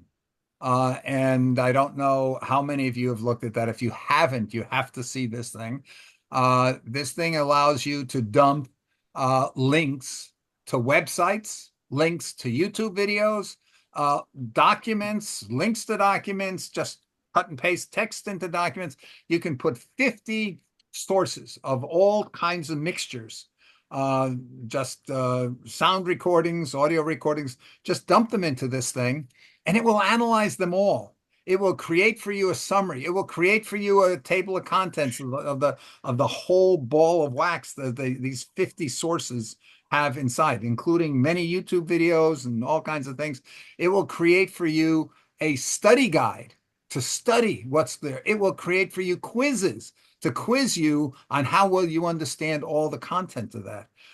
It will go and make an audio podcast of 12, 20 minutes long of two people discussing the gist of what you presented. And most recently is you have the ability to customize how it will present that information. So you can actually go, if you're doing a PhD, you can go out and find what are the 50 most important tutorials or academic papers or whatnot on that subject, and it will come and give you a study guide of exactly what you need to become an expert on that field that you're studying for a PhD.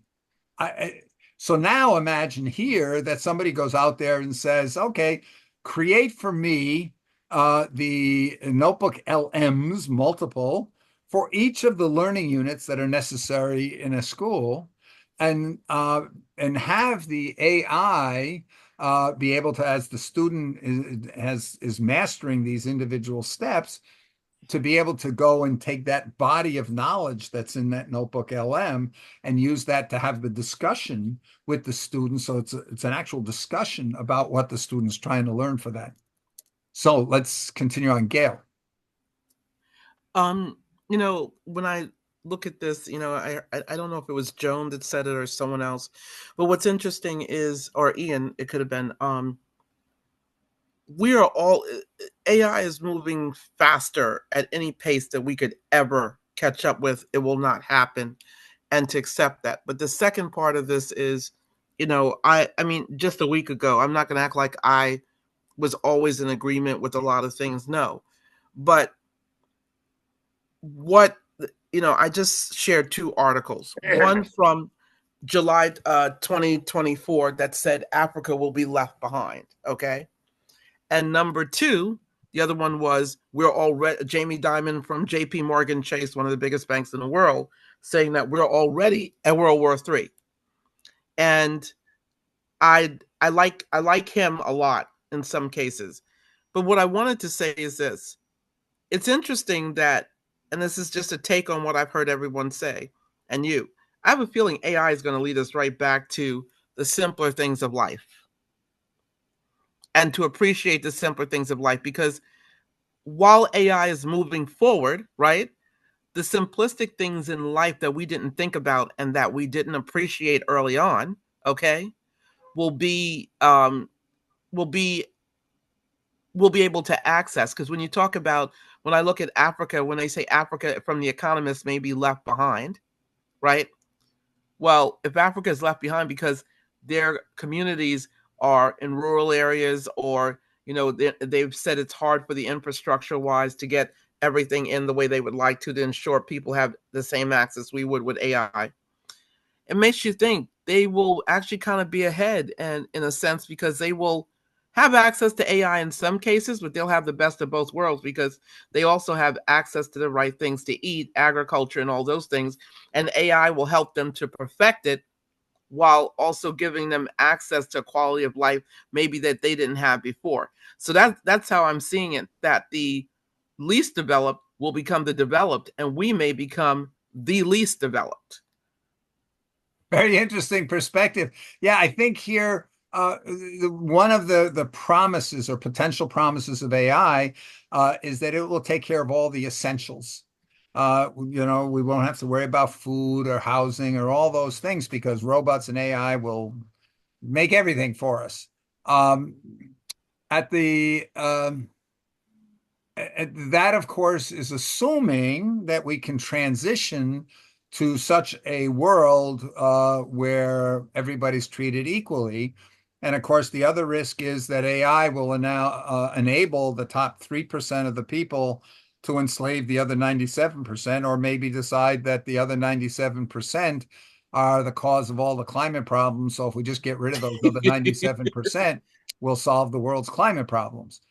So that's a right now, if we look at the way the laws work and the way our economies work today, if nothing changes, we will probably get to that situation where the top 3% own everything and everybody else owns nothing and is dependent on the generosity of that top 3%. In other words, the 97% will just become beggars.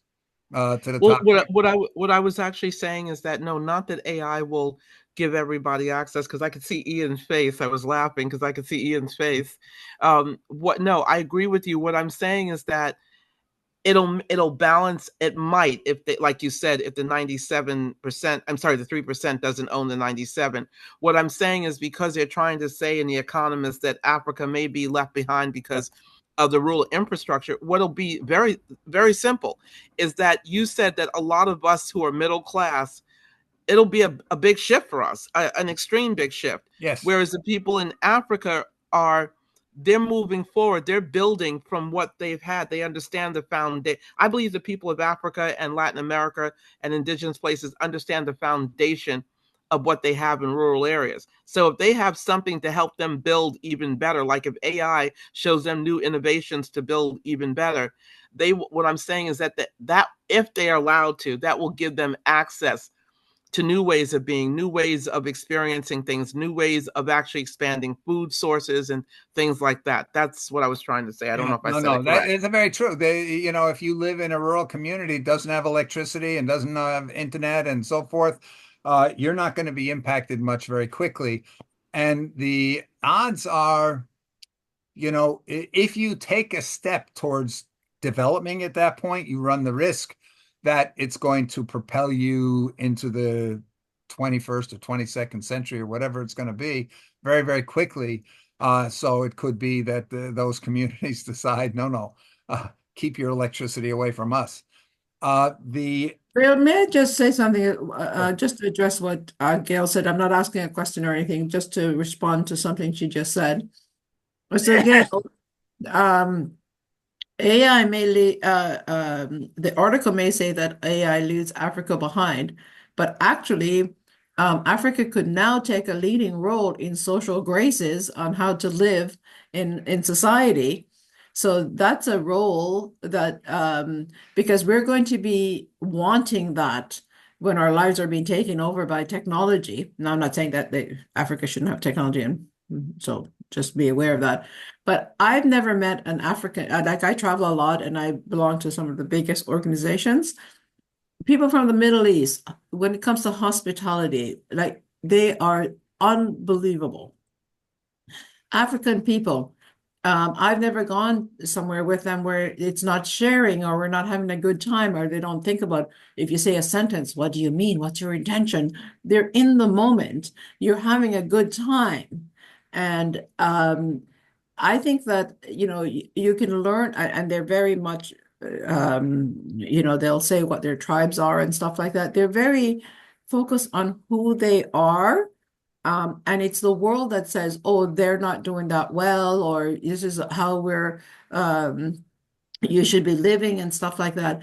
If we get rid of all this international money fund and extracting from Africa and stuff and leave them to develop their local community and then participate in the global one, they'll do just fine. It's the world or the West that says you're not doing that well because your GDP is low. But if we just leave them and teach them and support them, we could learn a lot from them. Yeah. That's just. So but Joan, that's exactly what I was saying. If AI helps them to,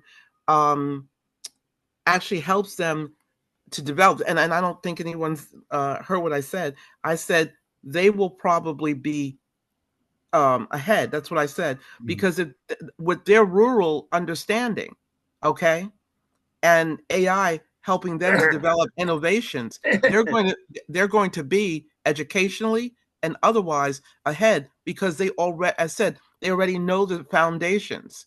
So that is what I'm saying. And if you notice, Joan, in past meetings, I've said it's really about the human connection that will be needed. That's what I'm saying. They will be ahead. And any indigenous community will actually be ahead because if they have a little bit of AI or whatever they have, educationally wise, they will be 100% ahead. Because I 100% agree with you. They will be ahead of us because we will be severely wanting that. We want it now. Yeah, some forecasts are the risk is that the human race will devolve into two species. One species living more or less the way people lived a couple of hundred years ago, where they were self-reliant, more on their community oriented, and one group which will be taking advantage of whatever the leading things are. Now, we have to keep in mind AI is not happening in a world unto itself. We've got all of the genetic engineering and DNA things taking place, and folks like Peter Diamandis and Craig Ventnor and Ray Kurzweil and people like that who are pushing very strong for immortality, to modify the human DNA so that humans basically could live forever.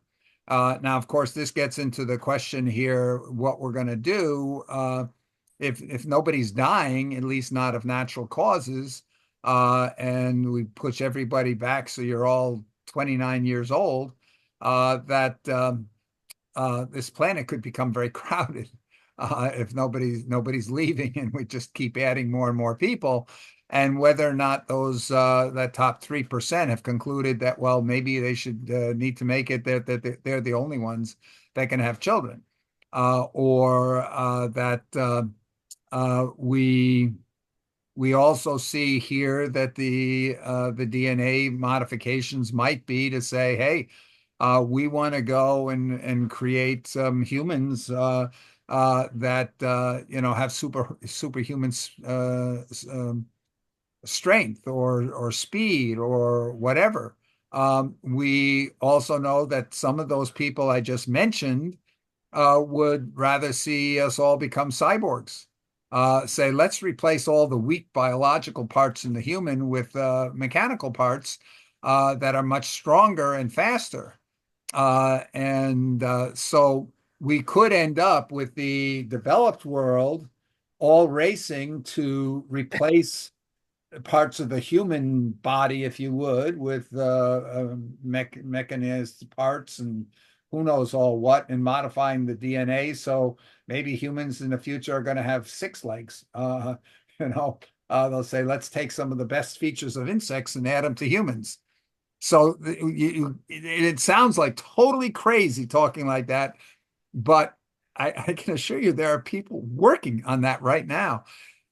Yes, I'm going to jump. Paul, I'll come back to you in a second. I want to jump to Dr. Ramesh because he's quiet too long. Dr. Ramesh. Yeah. Hello to everyone. One of the problem which I see down the road with AI is, as one lady also pointed out, interaction between human beings. It already started with the IT because everybody is working from home and there is no interaction between people.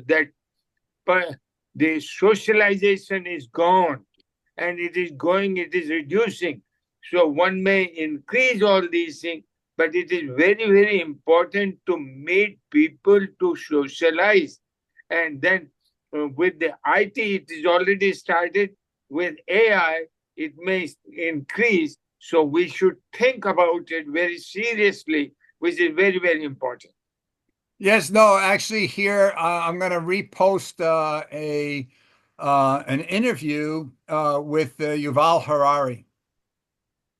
And let me just see if I can copy this over and put it in the chat.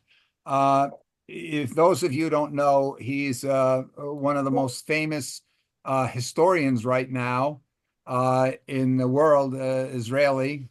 And I just posted the link to the video there. And he concludes on there that the situation for humans is pretty dire, looking pretty dire. And his point is that the biggest problem is that humans can't compete in being human. In other words, the AI are going to be so much better humans than the humans that no human's going to want to interact with another human if they have the choice between interacting with an AI, which totally understands every little aspect about them and what they think and what makes them happy, and that there will be. And we can see that right now. There's a site out there called Character AI, You may have heard there's a lot of controversy because of the young man who committed suicide there after a chatbot where he fell in love with the chatbot and said, "I want to be with you." And then the chatbot says, "Yes, come to me." And so he committed suicide. So, but that's the fastest growing use of AI in the world right now is the idea of your confidant, your companion, uh, your mentor, your coach, your teacher, your everything. Because the movie, Bill, the movie Her just came to reality. Yeah, you're right. You're absolutely right. In fact, Yeah. there's a number of YouTube videos out there that show you how you can put in a sequence of prompts right now into AI that will create a her for you. But character AI does that already for you. Just go there and you can pick an existing one, or you can have it develop one for you that fits you and your personality. And I'm afraid to go there. I don't want to get caught. One of the biggest keys that we have is the simplest key. It's getting people out and experiencing nature together. Yeah, you're right on that. But I look at it here and I see on my grandchildren, because we say, oh, AI reduces human interaction. And I see here my granddaughter has more friends. These happen to be friends of people. Now she lives in Munich. When she was 13 years old, she traveled on her own to Frankfurt to meet friends that she had met online, into Berlin and places like this. A 4 to 6 hour train ride. How many parents will allow a 13-year-old to do that? I had problems with my son on that debate myself. But the idea here is that there's a lot of people that have really developed friendships with other people as a result of AI and the communications capabilities, because they find people that share their interests, and they can have discussions where maybe the neighbors and the people right around them, maybe there's nobody their age or whatever, which in this particular case also applied. Now she's older, that doesn't make a difference, but the technology and the difference is going to be, as I say, AI is getting the best of humanity. The best of humanity is what you're interacting with all the time, and what individual human can compete with the best of humanity. And this is our challenge. And I must say, I am blown away the more I interact with ChatGPT, and I probably spend at least 10 hours a day chatting with ChatGPT about all kinds of things, historical things, medical things, or how do I fix my garage door? Everything you can imagine, I'm able to go, and this thing is able to figure out, and then not only that, figure out why. As I said, 50-page document, including the prompts that I should use to be able to create a tool to close the early childhood education preparation gap. It's scary, it's promising, and it's scary at the same time. So, but Paul has been waiting a long time, so let me go to Paula. Okay. I just wanted to share my experience with AI, which actually, believe it or not, it has been recently is more like an interactive to generate things for me that I'm interested. Let me get my hand off first. And actually I came up with a report already that I create. Like, I'm interested to see how you what were your conclusions about reducing the gap in using education, because I'm interested in education from 3 months old to 12th grade, 12th grade. Yeah. And I actually did that myself, wrote a report completely and give me exactly what I need, give me the topics. It was specific because I have experience in education. I said, I want to be using these things about like the next generations of science. I want to be using things that I already use and I know are absolutely wonderful. And I already tested with the students and they were, he said, I want to use this is generate. And I want tables, I want summaries, I want pages, I want this. Give me the 2 pages summary, give me the complete report, like it use up to 40 pages long. So actually I did that. I actually have used it for I mean, actually, this is wonderful.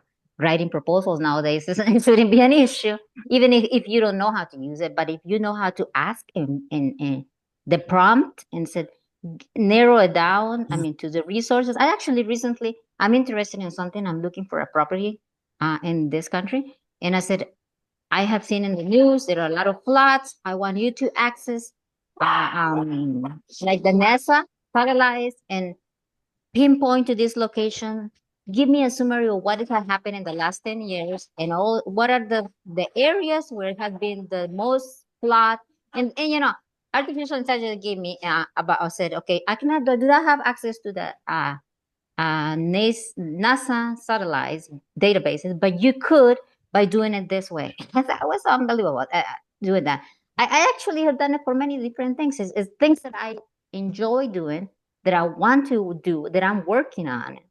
I use it. So that's my experience. My other part is I am all for it, artificial intelligence, but we always have to be cautious about because there are the people that can use this without having any constraint. And say, I want to try, like you were just mentioning. Oh, what happened if we combine a human with a lizard, for example? When you species can we make? Yeah, there are those scientists doing because you have to be a scientist to do that. They don't have any ethics in that. You know, I mean, we can actually mess up the whole thing. Or instead of using it for the good of humanity, can use it for testing you my crazy ideas that it can actually blow up the whole thing. I mean, that's why we always have to have a backup plan. How do we shut down AI in the event of a catastrophic event? Something like that. So that's kind of like what I wanted to share. And I'm all for it.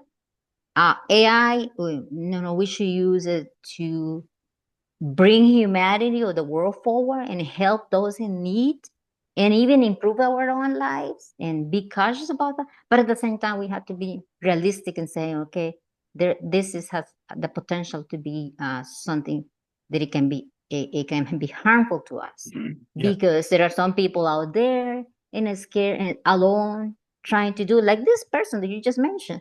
I want to be with you with a robot. How do you kind of you want to be a robot? You know, find a human being, go and talk to this person, go and have a cup of coffee. Go for a walk, a 5 minute walk in the nature and something like that. You know, that's kind of like my point. But it's actually been I'm learning a lot every day. And I actually find myself things and I try to use it. I immediately, if I find, oh, this is very useful, I use it right away. Yeah. No, I've done that with property. I bought a property here in the down south near where my daughter lives, and I found it answered so many questions about the well water that's there, about all the you can ask it about the traffic that's going on there. You can literally ask it about everything. And I got so crazy. I said, I got to find something this thing can't answer. And I ended up asking it how many trees are growing on the lot. Oh yeah, you mentioned And that. I yeah, actually had tried something like that. and the thing about it is, came back with the same thing. It can't access the NASA satellite. The satellite images are there, but it tells you you have to go to Had to go. another site to actually be able to use those satellite images. But the one of the things that I think is very important is that I've learned as I talk a lot about hypothetical stuff or historical stuff with ChatGPT. And then I find it's very important to ask it to explain why it said what it said, or to say cast doubt on something that it said, which will cause it to either come back with proof for what it said, or it'll come back and say, oh, I'm sorry, yeah, I didn't think of that, and I didn't take that into consideration. And it will revise what it says. And this is really important. And we can almost say this is like getting into a critical thinking discussion with the AI. So that is something that's very important. One of the things we have to realize, we talked about here, oh, okay, but you can't go and have the cup of coffee, or you can't go and take the walk in nature with the AI. Well, when I envision here that within a year, maximum 2 years, within months, you're going to have the full artificial intelligence available on your phone. Siri is now a gateway into ChatGPT. So you can communicate via Siri on any Apple device with the full AI of ChatGPT. And Android is going to, as I mentioned, incorporate into the Google Assistant, the Gemini. And with 2.0, or whether it's ChatGPT, taking us up to 100 times the power that we have right now within a few months. And you see Meta, they've put their focus on the glasses, right? They're saying they expect everybody to be wearing the glasses, that they can superimpose a screen image on your in front of your eyeballs, and they have the cameras on your glasses, so that you'll basically be able to have access to AI everywhere.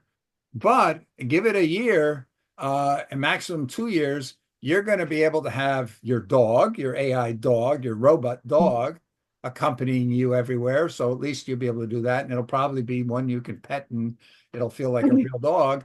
But give it a couple of years, and I don't think it's more than 3 to 5 years max, and you will have humanoid robots, and you will not be able to tell, is it a live human, or is it, in other words, a biological human, or is it a robot? You won't be able to tell. You just have to take a look at what's being done in Singapore, what's being done in Hong Kong, in terms of the reality, to be able to see the twitches and the corners of the eyes, and it's mind-boggling what they're able to do, and the fluidity of walking. We've seen these robots, and they walk funny and they look strange, but there's already some out there that have come up with a way to figure out how to get the walking motion of a human. So you're going to be able to go and take that walk in the woods and then go out in nature and take a hike along with your intelligent robot friend. So it's going to be a strange world from that perspective. Ian. I'm muted. A couple of things. So my original point was the whole thing of human instinct, that before we evolved possibly even language or anything like that, I think we did live in a sort of environment that was very we had everything we wanted. And then we developed a sense of community and cooperation from that. And I think what's happened to us since is we've, encountered a lot of situations where we don't have enough, and we have to, steal from each other. And we've had a sort of a very horrible complex about going against our natural instincts, and that has hurt us as human beings, and sort of taken us out of what we could actually be if we didn't have that. And maybe AI can get us to a point where we can get back to there and get back to being naturally human. A couple of other points on what you said. We're already cyborgs. We plug ourselves into things. We have our computers. We're talking to each other, on a level that was never possible with the natural things. We don't insulate ourselves with our own skin. We don't walk on our own feet. We're naturally cyborgs. On the whole immortality thing, the most interesting one is Aubrey de Grey, and what he's put in is the whole idea of repairing as you go along. So if you can repair the damage that's been done, senolytics to get rid of zombie cells, and obviously the sorry, the stuff that grows new cells are two of the elements. He has about 7 of these different things. On the whole genetic thing, I think the most likely stuff that the people might do to start off with on that front is get us back to producing vitamin C ourselves. But that may never be necessary, and it wasn't necessary when we initially evolved. And a lot of the great apes can't produce vitamin C either because they live with the sort of abundance of fruit that doesn't make it necessary. We could look at stuff for diving, but as you said, with some of the technologies, we may be able to replace some of the hemoglobin cells that we have with something that could absorb so much oxygen that we could just sit on the bottom of a pool and not really almost need to breathe. Yeah, that's kind of everything I've got there. One thing that AI could do, and I suppose it comes with a warning, because what our social media is doing at the moment is finding people with similar interests, and that's kind of been bad from a particular point of view. But maybe it could find us friends, but maybe do it in a much better way than what social media is doing at the moment.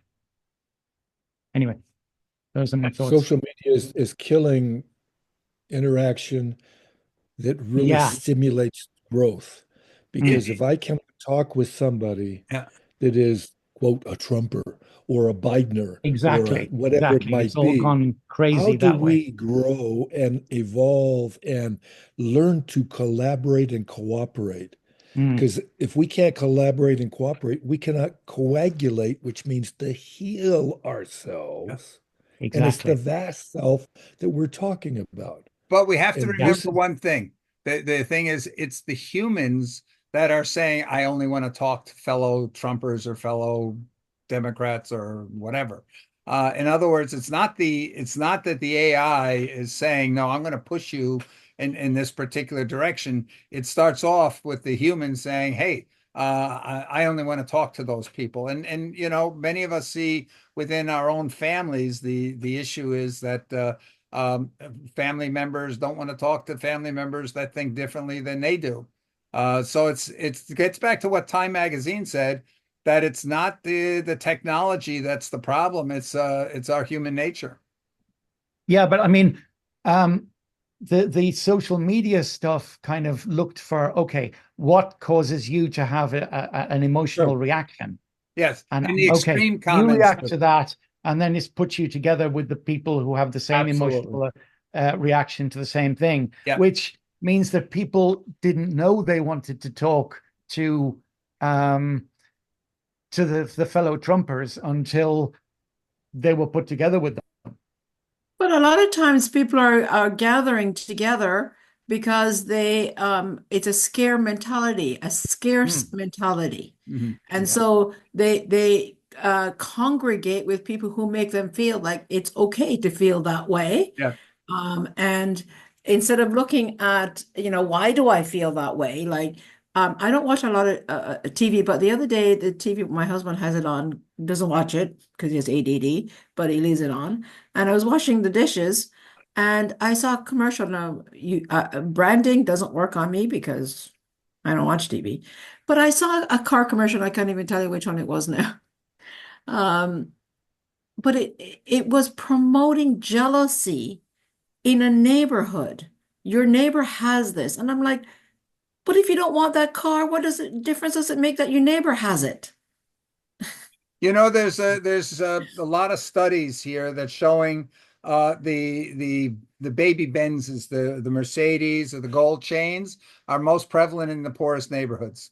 And it's all about trying to impress people. We've developed this whole mentality that you've got to be better than everybody else around you, and that drives this status. We're a status-driven social. I've had society, and I actually had the discussion with ChatGPT on that, saying, well, when did that start? And it sort of alluded that it goes back to the beginning of it's throughout the animal kingdom.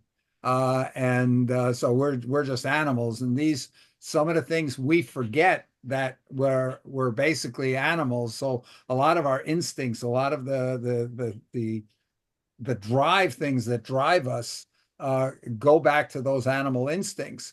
The issue is some of the technologies have enabled the multiplication of the impact of some of those natural drives, if you would.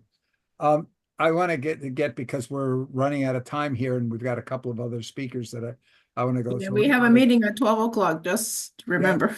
Yeah. Okay. But it's not the common cluster, right? Yeah, it is. It is? I thought they weren't meeting today. Oh, did they cancel it? Oh, sorry. I'll look up my. Okay. Take a look. Amongst all Send me a the WhatsApp Bill, if it is. can I just jump in? Who was that? Just a minute, Ron. You'll be next. Let me take Sean, and then I'll come to you. Thank you, Mr. Steele. Can you guys hear me? Yes. Can everybody hear me? Yes. Okay, it's something that I want to say. I was sitting here just listening to that discussion that we were having. I do like AI. I do like what AI is adding to humanity. However, I was listening earlier at some of the comments that were made, and it can desensitize our human instincts. There have been case studies that have shown that, and I'm speaking in regards to the robots when it comes to the emotional side of it. I was listening at when you were, Mr. Bill, about the young guy that fell in love with the robot. Mm-hmm. And how this could be very misleading because a lot of these robots have to be programmed. I do run a coding programming club group. A lot of it has to do with programming, and we have to remember that a lot of the information that is inputted into the AI system is through the human input. So we have to remember AI is artificial intelligence, and our AI as human being is authentic intelligence. So we take our authenticity and we input it in our artificial intelligence, which it helps us to sustain in the world that we live in. I think it's going to be very helpful. But I also have not a fear, just I would like to say a feeling, because depending on the individual that is programming the artificial intelligence and what the potential it can be in the world that we live in inside of the wrong hands. I think we spoke about that earlier. In the wrong hands, it could really, really work against us. There has been movies that are out. I think one with Will Smith where he was like the only human, and it was all this AI technology that was controlling the world. In terms of World War III, it could become that in the wrong hands. So I just want to point that out. Mm-hmm. But I think in the right hands, AI can be very beneficial to humanity. Yeah, the point with the threats, that was what I think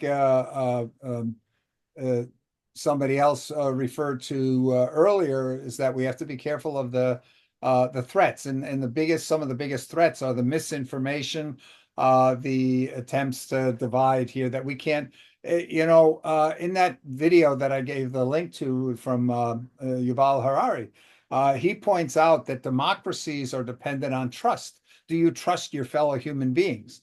And right now, one of the biggest problems that we're seeing in countries, especially like the United States, but we can go into most European countries and see the same thing.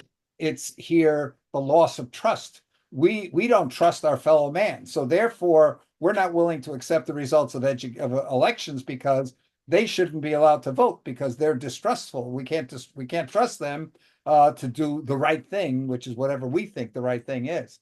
And so where there's a lack of trust, because democracies depend on trust, dictatorships depend on terror.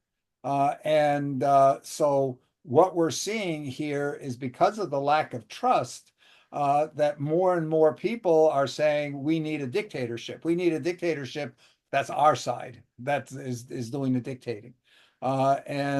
This is one of the biggest short-term threats because we see it happening right now. On top of that, we got all the criminals who are figuring out here that you can go and take a picture of anybody's granddaughter and have her call and say, I've been kidnapped, please send money. We know that has been done, and so we have those kinds of risks. One thing you mentioned here about we have to be very careful because some human program this. Well, actually not. That's part of the issue. There are no humans programming the AI. The AI is programming itself. There's actually been a big study at Stanford University for several years now trying to figure out, we don't know how the AI works. This is a big part of our problem right now. We don't know how it works because it's done things that we never thought it could do. You may recall about a year ago, Microsoft came out with a chatbot, they found all of a sudden this chatbot was talking to other chatbots. They made up their own language and they were talking in a language that no human understood. So yeah, this is part of the issues that we have. Where and Bill, I just want to say something on that. Just a minute, Sean, just a minute, because Kurt's about to leave, and I want Kurt to hear this.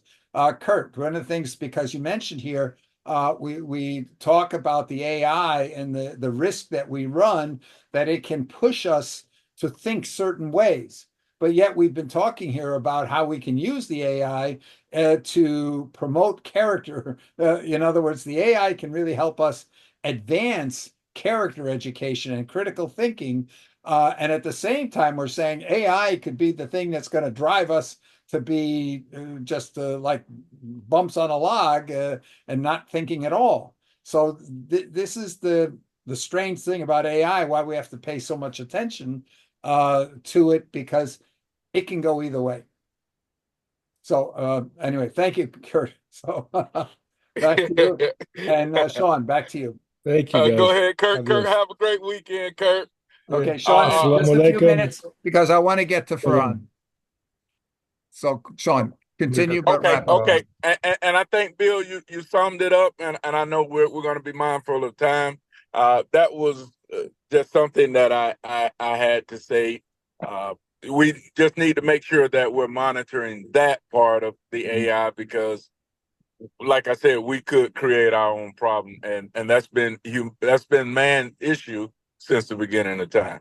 And just here, I'm sorry to hear that you're focused and women's on too coding, but the coding here, just be mindful here that there's not going to be any jobs for computer programmers within a very, very short time, within less than 2 years. That profession's dead. Farhan, please, you've been waiting so patiently.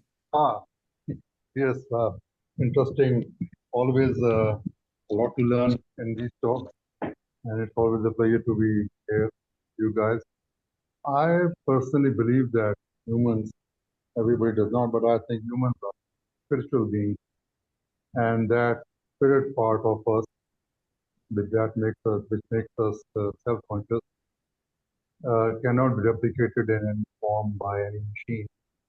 although ethical things and moral things can be duplicated, as discussed here already, but that spiritual element will always remain void in any sort of software or hardware development that we make.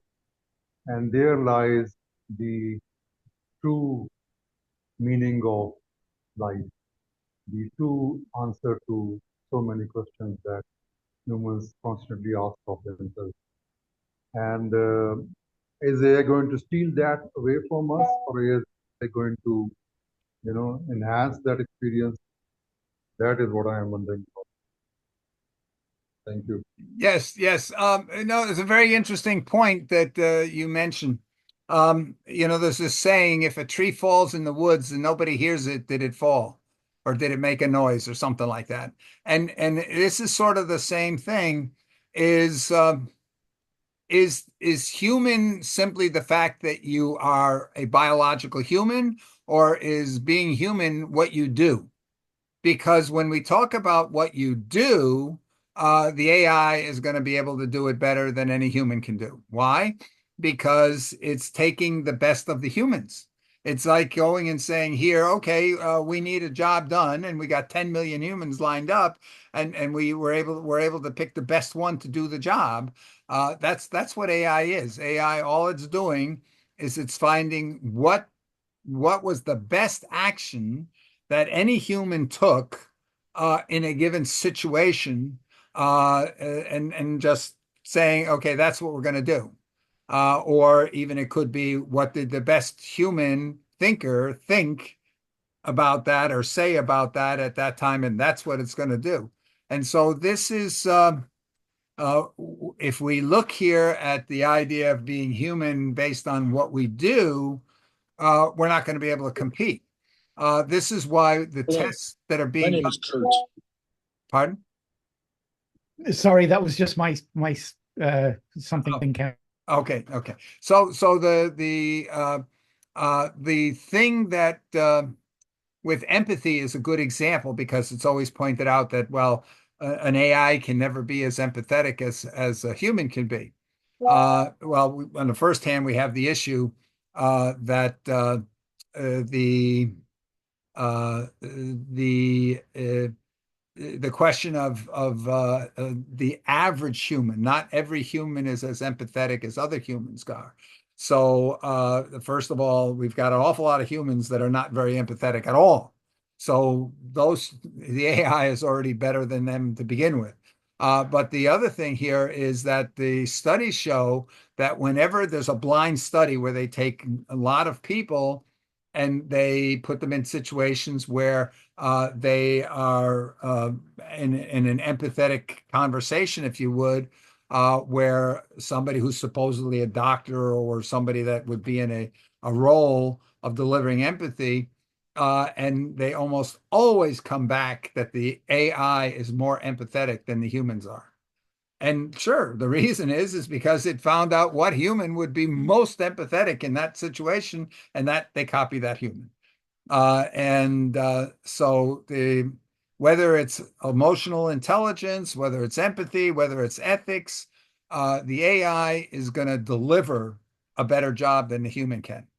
But the AI didn't do it out of an empathetic feeling, if you would, or motivation. It did it because it felt that that's what it's supposed to do in that particular type of a situation. And so the question is, was it true empathy? Well, I don't know if the recipient, the person, the patient in the hospital cares at that point, if they're given and they can't tell if it's from a human or not from a human. And the most empathetic response is something that they view as positive. Okay, we've got to call this meeting to an end. I realized here, because I didn't realize there's another meeting to go to right after this. And Gail, I just checked it, Bill, and it's at 1. Pardon? I just checked. It's at 1 today because of the time change in Europe. Oh, okay. No, thank God. Thank God. Whew. Good day, everybody. That saves me a little bit here. So at any rate, Gail, I'm going to send you the link to that as well because this is something you may want to attend. But how are we doing with these meetings? Are these meetings like this? Did this serve a useful purpose? Okay. I think we got a lot of points. We're going to try here. And I know Paul is chomping at the bit because she wants to see us getting some actions out of all this. And I'm sure many of you are thinking the same way. So we're gonna try to take this now. We've been talking about, what can we do pilots wise and so forth. It's just that the stuff is coming so fast. It's hard to say, okay, let's grab where we are right now and do something with it, because before we can get to the next week, it's changed. But I think here there's certain spaces that where we've got good enough, there's stability enough in certain tools that we can move forward, in especially with regards to education. And so we're gonna look to do that and move forward on something that's real and concrete, and start bringing a lot of educators into discussions, because as was pointed out, it's not enough just to have a good solution. We have to have the educators wanting to adopt it. And I just yeah. want to share one thing. You talked about projects. So I just wanted to share with people I am working on a project with educators, arts, and artificial intelligence, using AI with art and using artists who don't, who don't use, and I mean all art disciplines who don't use AI. And we're teaching all ages, intergenerationally, of how they can work together with that to solve global issues. It's a program we've had since 2018 or 2019. And also, the second part of that is, Bill, I've talked to you about that. I'd love to be a part of whatever we're doing here in Rotary, because I think it can support. But most importantly, the other thing we're running that is for sports, which is 1 billion actions, and people, over 1 billion or more people taking actions. So, and we're getting the World Bank and stuff like that involved. So, but most importantly, the educators, having educators use AI to connect with students that normally, they would not connect with, and seeing how we can get all educators around the world to take that on. So, Bill, I know, and I know you're shocked, but I wanted to do that together with you. And that's it. That's all I have to say. Thank you so Okay. much. Thank you. Thank you. Does anybody have just a very short last comment that you'd like to make? Ian, I think you made, yes, Ian, you raised your hand. You're muted. You're muted. Just put a post up there from The Guardian. You were talking about the population crisis. The population crisis is not about people. It's about farm animals. We just have too many of them. In Britain, they actually outnumber humans. But there is technology. Yeah. Sorry?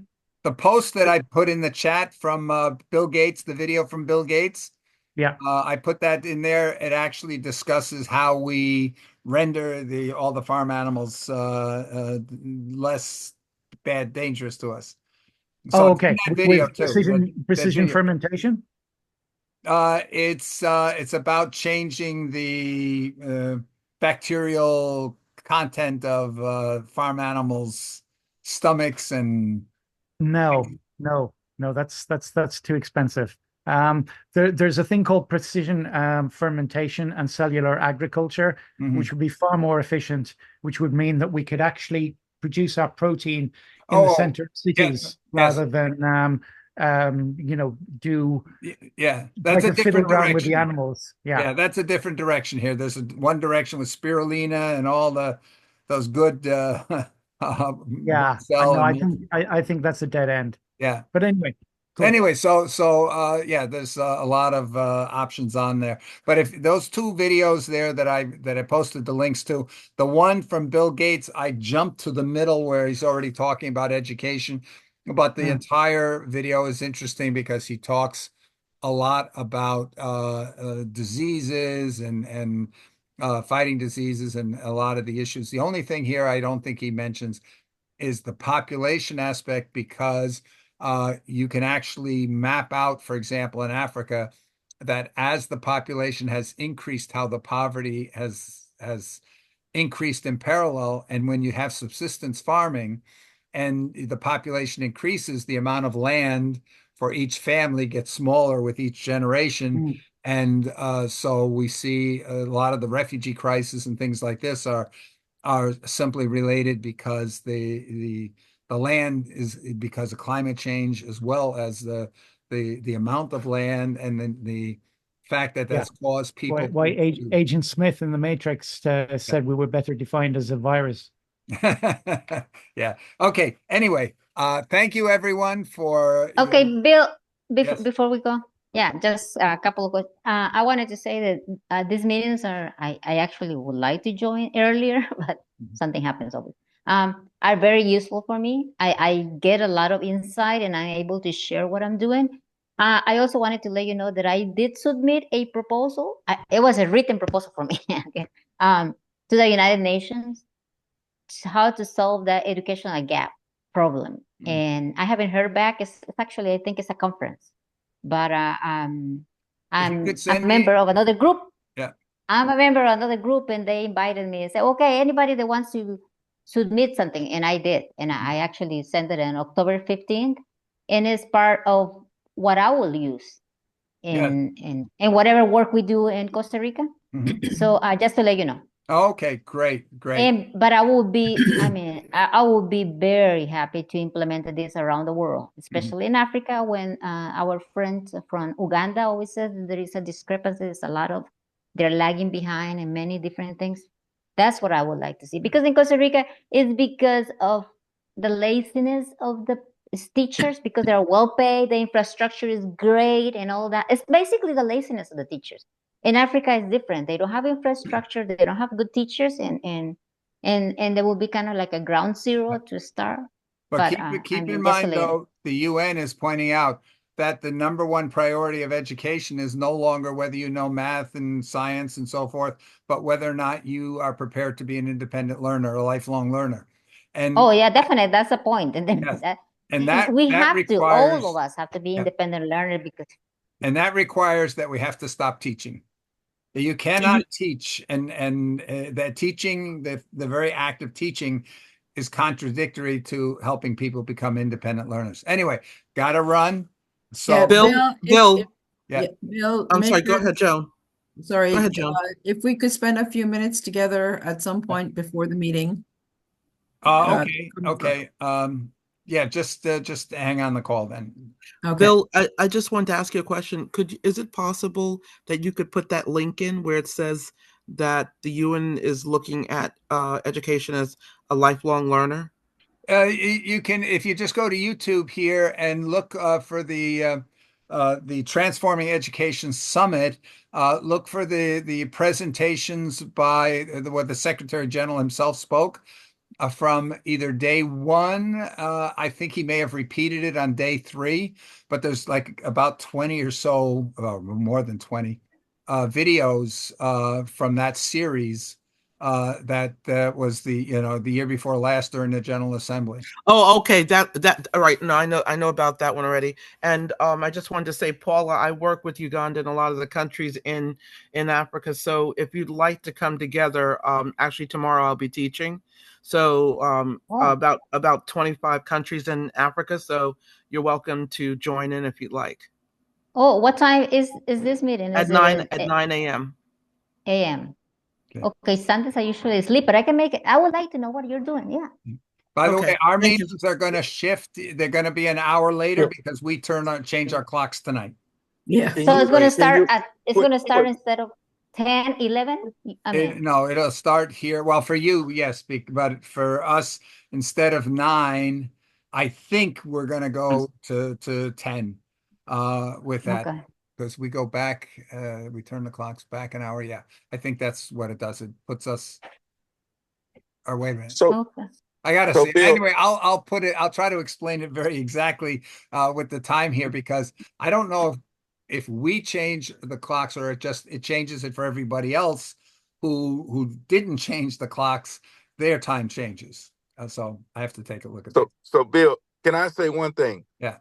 Can the young lady who was just speaking put that information in the chat? I would love to join because I do work in Africa as well. Here's what I will send you because I don't have my assistant has it. So I will Gail, just give I'm you my sorry. number right there. There's my number right there. Oh, thanks, Yarden. Not Yarden. What is your name? Bill. Can I put my number in the chat, Gail, and you send it to me, please? Yeah, what I'm gonna do is give you my number because I like Bill. I have to jump off. Gail just posted her number on the in the chat. No, I posted it to you, Bill, by mistake. There you go. Okay, I see it now. Okay, gotcha. I got it now. Thank you, Gail. Okay, thank you so much, and I hope everyone has a blessed day. Okay, you do the same. Thanks, Thank everyone. you, Mr. Bill. Take Thank care. you, everybody. Everybody have a great weekend. Thank you very much. See you next week. Joan, Bye-bye. stand by. Yep.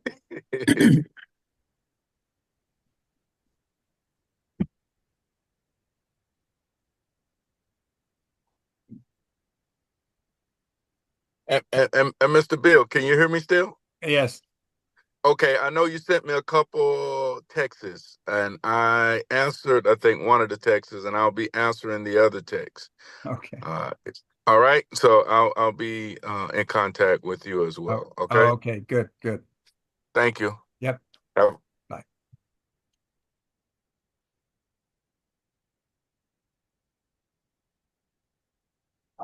Okay. Everyone else, you can you just can sign off from this call because this call is over.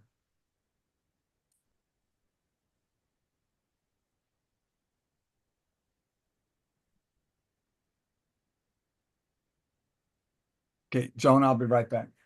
Yep.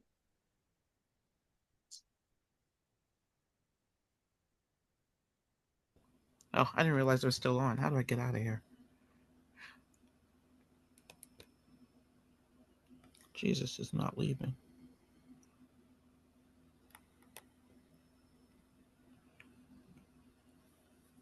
Yeah. Okay. Joan, do you have access to remove me? Oh, Oh, no. Bill, can No, you remove me? Can you remove me, please? yeah, I It's should not be able working. to do that. Let me see here. There we go. I think you just go down to the bottom. It says leave. Oh.